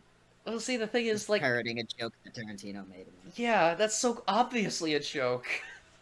Yeah, that's a Like, joke. it's a Nazi comparing a fucking ape from a horror movie to a black person. Now, you Right. can, however, reasonably make the argument that King Kong is allegorical for what happens to people who are brought over on slave ships. Like, you can. I don't think that's not the intention of the filmmakers. Yeah, that I you don't see think it that was intended. But you can absolutely see it that way. You're king of the jungle. You're a powerful force to be reckoned with where you're from, and then you get chained up and brought over and put on display. Yeah, as, you a get side commodified, turned into a money-making machine, and then you get shot down when you inevitably, fight back. Yeah, like you can see it that way, but you have to reasonably make an argument for why that's your interpretation, not just in like half-heartedly in a review for a completely different movie that is not King Kong. By the way, it's fucking Godzilla versus Kong. which has Yeah, nothing exactly. to say about anything. Right. You go, So weird. Right. ugh, politics. Monkey in chains must be a.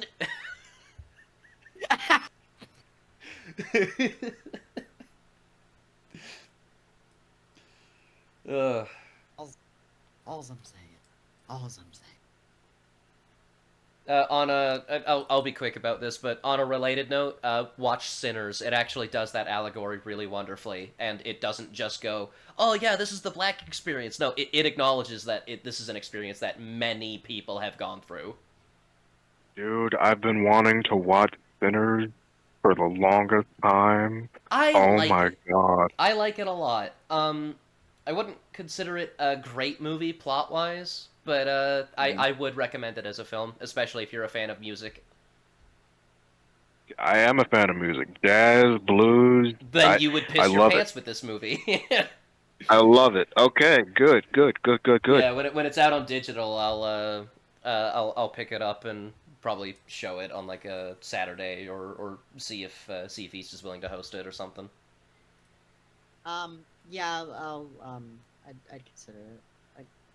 All like right. I said, I'm trying to find time and motivation and the desire even to go to a movie theater these days. So. Honestly, same.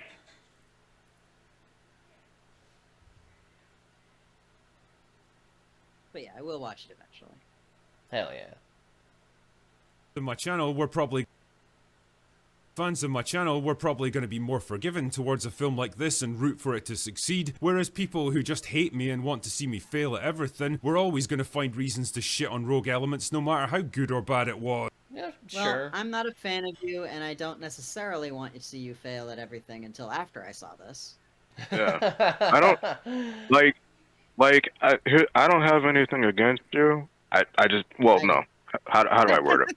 I might not like you, but I don't want to see you starve, if that makes any sense.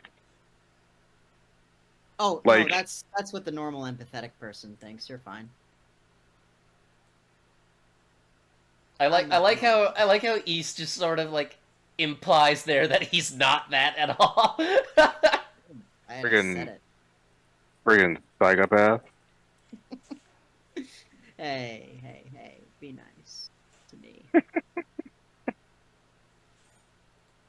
And well, if it makes them feel better about themselves to tear apart something like this without ever taking the risk of making anything of their own, fair enough, I guess.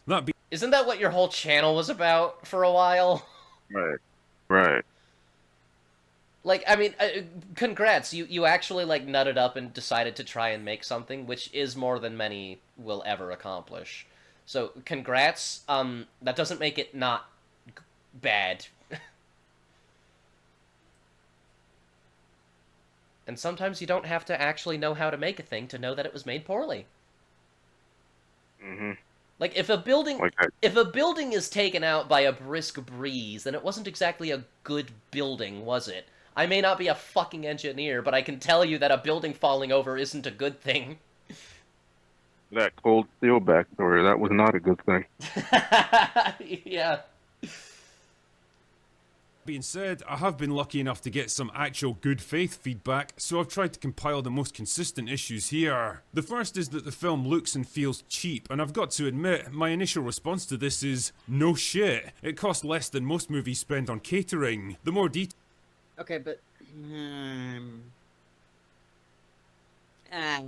You can do good. You can make a good movie with cheap equipment. I don't understand. Yeah, there was one of the fan films, or not fan films, there was a student film that I was in that looked way better. Like, the props were cheap as shit, and the effects were, but, like, the lighting, the usage of color was actually pretty nice.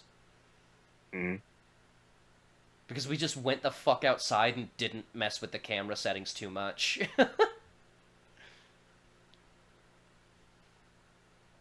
Yeah. What? Nothing. Go on. Doesn't sound like nothing. Yeah. You can just you can make something that looks professional for free. You just can. Detailed response is that out of the £300,000 we raised on Kickstarter, about 30,000 of that was lost right off the bat, partly because of taxes, partly from Kickstarter taking their fees, and partly because inevitably a few of the pledges ended up failing or getting revoked. So in the end, we had 270 grand to spend, which isn't a whole lot when you're making a 40-minute short film with a large crew and several pretty challenging action sequences, all of which eat up a lot of time and budget. Should we have scaled back the action to focus more on character? Yes. Yes. Yeah. Just unanimously, yes. Possibly, but then we did promote it as an action thriller, and I suspect we'd have been criticised for making something too conservative and boring. I mean, sometimes expectations can be a little bit difficult to live up to, I guess. I think some people genuinely thought we were going to produce a Michael Bay action movie in a fraction of the time, and with a budget. Who the fuck, man? Nobody thought or said that. No one thought that. Like, if they did, No they're one- fucking no one retarded, thought and that. it's your fan base that you've been cultivating, dude. Like, I don't think anybody reasonable thought that. Yeah. Budget that's literally 1,000 times smaller. All I can say is that we squeezed every penny we could out of this one, and we pushed the limits of what we could do on this kind of budget because, well, we needed to understand what those limits actually were. Rogue Elements was a test to see what we could achieve with limited resources and how best to go about it. And in Why did you use different words? Yeah. In that sense, it absolutely did what it needed to do. The second criticism is that I was a bit of a hypocrite for writing girl bosses into this film when I'd spent so much time calling that shit out in Hollywood movies. And to this, I'd suggest rewatching the film a little bit closer. You might just be surprised by what you see. For example, Anya's big fight scene happens in the warehouse near the end, where she takes down several operatives using a combination of a knife and close-range gunfire. How does she manage this? Because they've just been hit with a stun grenade that went off right in the middle of the room. Most of them can barely even see or hear at this point, never mind fight, so that gives her a tremendous advantage. The other example. You know, Anya's kind of a girl boss. No, she's super useless. It's just that nobody could see. So. Are you trying to play up the character you created or not? Like.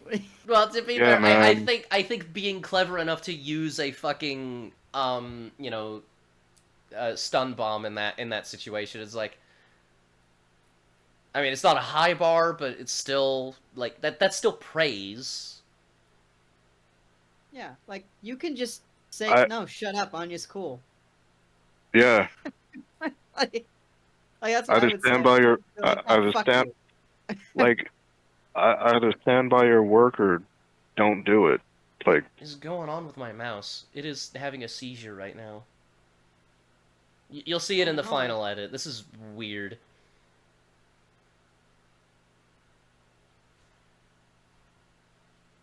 Anyway. What is Frost's rooftop fight scene against Kroger, where he's clearly way bigger and stronger than her, but doesn't just immediately knock her out? Girl boss much? Well, again, if you... Well, why didn't he just shoot her in the back of the fucking skull? yeah, no, Kroger was just an idiot. Or, why didn't he, like, if he's, like, really just in it for the fight, why didn't he sneak up on her and put her in a fucking full Nelson and just hold her in place for shits and giggles? Or get behind her, put her in a chokehold, and, you know, or like, stab her in the shoulder or something to disable her arm? Like, anything? Like, he had full fucking license to get away with whatever the hell he wanted. He had he was completely unaware. He had the advantage there. Like, the dude's just, he didn't capitalize on it. He was completely stupid. Yeah, because he's a dumbass. You actually pay attention to the fight, you'll notice that she's never once portrayed as a match for him physically, and has to resort to weapons and ambushes to try to even the odds. Even then... Okay, but that doesn't answer the question of why they're fighting like that at all. Also, her resorting to that and pulling out a win doesn't make her the girl boss. I don't understand where the, like, how do I word it?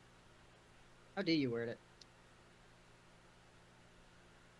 Having a character win a fight through, like, it's fine.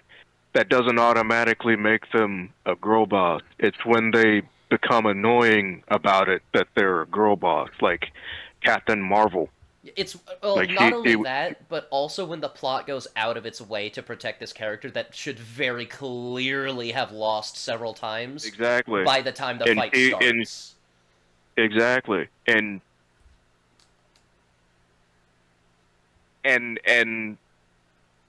he was caught completely off guard that entire, like, almost that entire, like, beginning portion of the fight. Like, that, he was losing. Even with she had to resort to trickery in order to pull out a win. Like, what? You're using the term too much, my guy. It's losing meaning here. Well, I mean, no, it's the audience that's calling her a girl boss, and honestly, I think I agree, if I'm being honest, with, at least with this one, the Frost fight. Oh yeah, no, the Frost. This bit in particular was I don't like it. I don't. Yeah, like, girl boss or not, it's still a shit fight, and I think that's really what the criticism that people are trying to get at. That's what they're trying to say, even if they don't know how to articulate it. It's just a bad fight. It's just a bad fight. And she's barely able to hold... Okay, Trisket. I'm not touching anything. Barely able to hold her own, and soon gets cornered and overpowered, and has to be saved by one of her teammates. Kroger even mentions at one point when he has her pinned down that he's not even trying. He's just toying with her, basically, drawing the fight out for his own amusement. The whole thing was... Well, which... It's funny because in his attempt to be like, see, she's not a girl boss, he ends up highlighting that she kind of is a little bit, at least on accident. Because, like, by having this character announce... Hey, I'm not even trying. Look at how much physically stronger I am. And knowing, like, Drinker's politics and, you know, and like, method of analysis and all that, it makes it seem like he was deathly afraid of it coming across that way, which makes the brain make the natural connection that's there, even if it's not actually there. It seems like it's there because it's like, now my attention's been drawn to it. Oh, this is a girl boss. Like, come on, man. Specifically scripted and choreographed to avoid the kind of girl boss bullshit you see in so many movies now. Yeah, we still wanted it to be exciting and give her a fighting chance at least, but we also did what we could to make it somewhat believable. The other big criticism is that the script writing is just bad and unoriginal, like any other generic action thriller story. And this is actually an interesting one because it gets right to the heart of what we decided to do with this movie. Yes, we absolutely... Okay. What you decided to do with the movie was add a bunch of stuff to make it more interesting because you got more money than you anticipated you would. So, how are you gonna pull the rug out of that one? Huh? Get it? Yeah. Pull the rug? I get Rug it. pull? Yeah, it's rug pull Rug elements. pull. That's the name of the episode. Ah. Yeah. He's going back, but like, this is what he's doing. He's going back on what he already said, which is, it started out as like as just this small scale, like, generic little thing, and then we got a lot of money, so we had to make something bigger and more interesting. And now he's addressing the criticism that it's not interesting and feels very generic by saying, well, it is. He's just being hypocritical here. It could have produced some crazy experimental piece of surreal existentialism that 90% of the audience wouldn't even understand or have any interest in. So that's a terrible thing to say? Wait, go back? To do with this movie. Yes, we absolutely could have produced some crazy experimental piece of surreal existentialism that 90% of the audience wouldn't even understand or have any interest in, but wow. That is a massive, like, wow, why even say that? It's like, motherfucker. Why would you say that? Nosferatu was very critically acclaimed. Like I wouldn't describe Nosferatu as experimental. I mean, in a lot of ways, it was kind of existential, though, wasn't it? Well, sure, but and it was certainly unorthodox. Yeah, it was. Yeah, maybe experimental's not the right word for it. It's just unorthodox. I wouldn't call it experimental, but it's a character-driven horror film. We have a lot of those, but it's definitely not the kind of thing that you would normally envision the culture feeling. So I'll give that. But yet it still got some like insane praise. Like, it also got some really insane like criticism, which I may cover when I end up eventually getting around to that review about it, but hey, that's for another time. Yeah. But the point is, nobody asked you to do that. Why is that what you went to? Yeah. Like, this action film is a little bit generic as far as action films go. Oh, well, I could have made something where nobody talks and they just stare at water boiling for 80 minutes. Do you want that? That's not what any of us said, but okay. Nobody said no one said that. Like, we just said, it's kind of generic.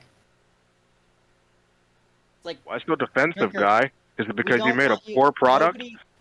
Nobody thought you were gonna make El Topo, okay? Yeah. We're just saying that, like, this is bland and unoriginal and boring.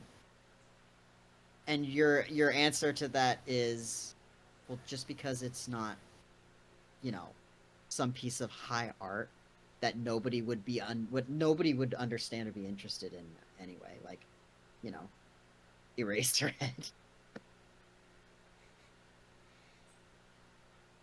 What are you doing, man? You're making the same excuses that the people you criticize for making. Like, this is the kind of shit that I would expect from, well, you, actually. Yeah, never mind. Like, yeah, no. Stop proving me correct about you. Fucking pathetic loser. Damn. But No, when you're he's taking right. your first shot He's at right. something like this, and more importantly, you're spending other people's money to do it, you're very much aware of the pressure and expectation that's on you. There's a time and a place to take wild creative risks and do something completely out of left field, but for us, this wasn't it. This was a time to play it safer and more conventional, and if people want to... Man, I feel like I would. I don't know. I feel By like I would ballooning do- the budget. I would do the opposite. If I was like, oh, there's a lot of people like I wouldn't be irresponsible with funds. Like I said, like if you get a lot more money than you anticipated, then you just funnel it into what you were already going to make.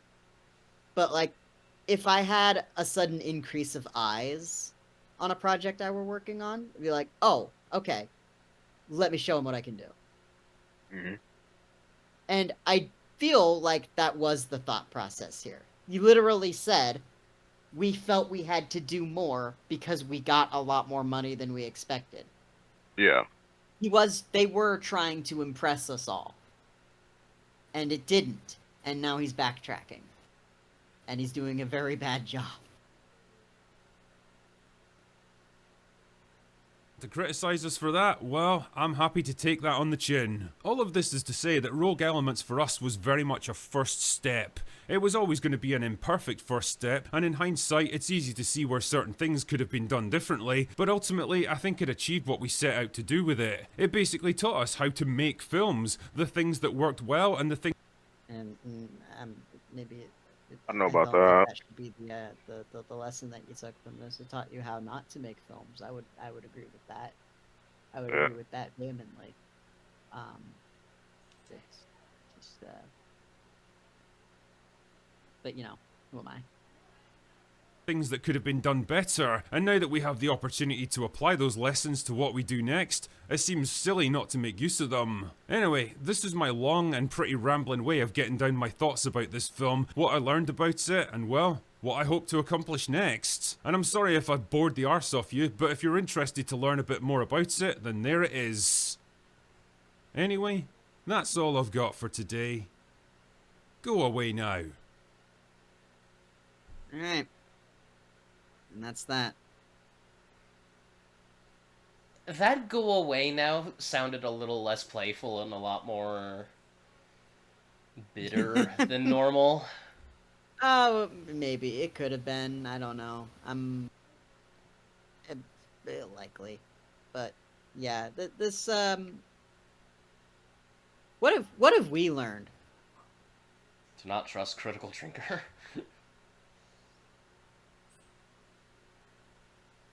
I've learned that. I learned that I'm... Go on. I've learned that whatever my shortcomings as a filmmaker, I'm doing just fine. You know what? I'm gonna do a Kickstarter, and then I'm gonna use that money to make a movie of water boiling for even longer. That's what I'm gonna do.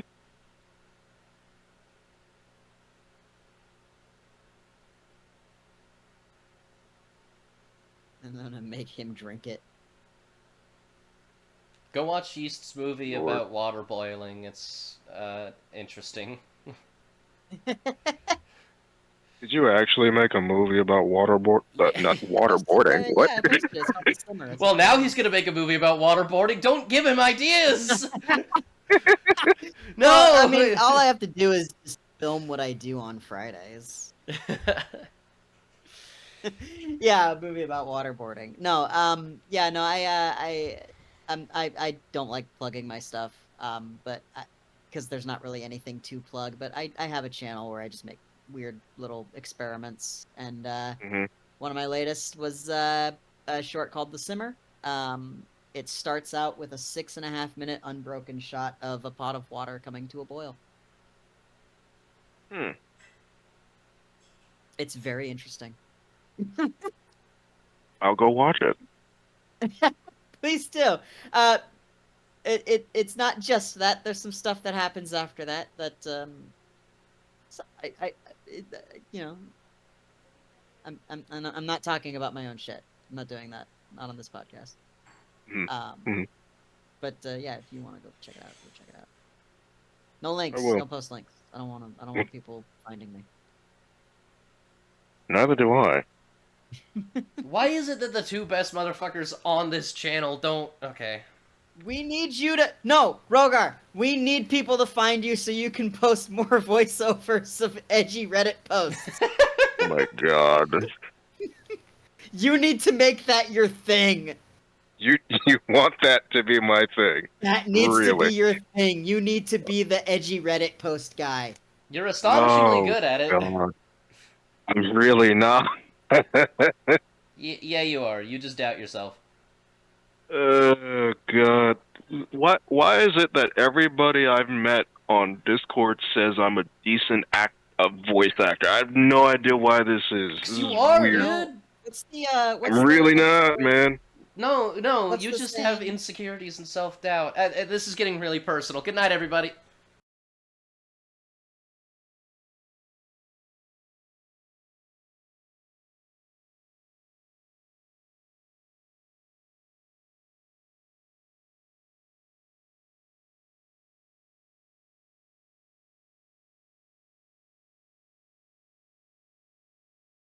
It's like, nigga, what?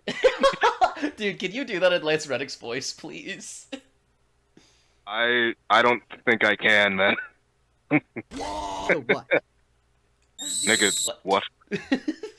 What? Nigga, what?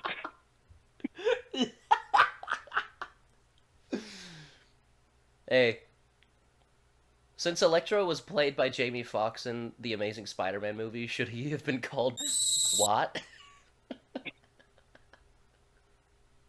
That's That was terrible. terrible. That was the worst thing I've ever heard, and I'm listening to the dialogue of this movie.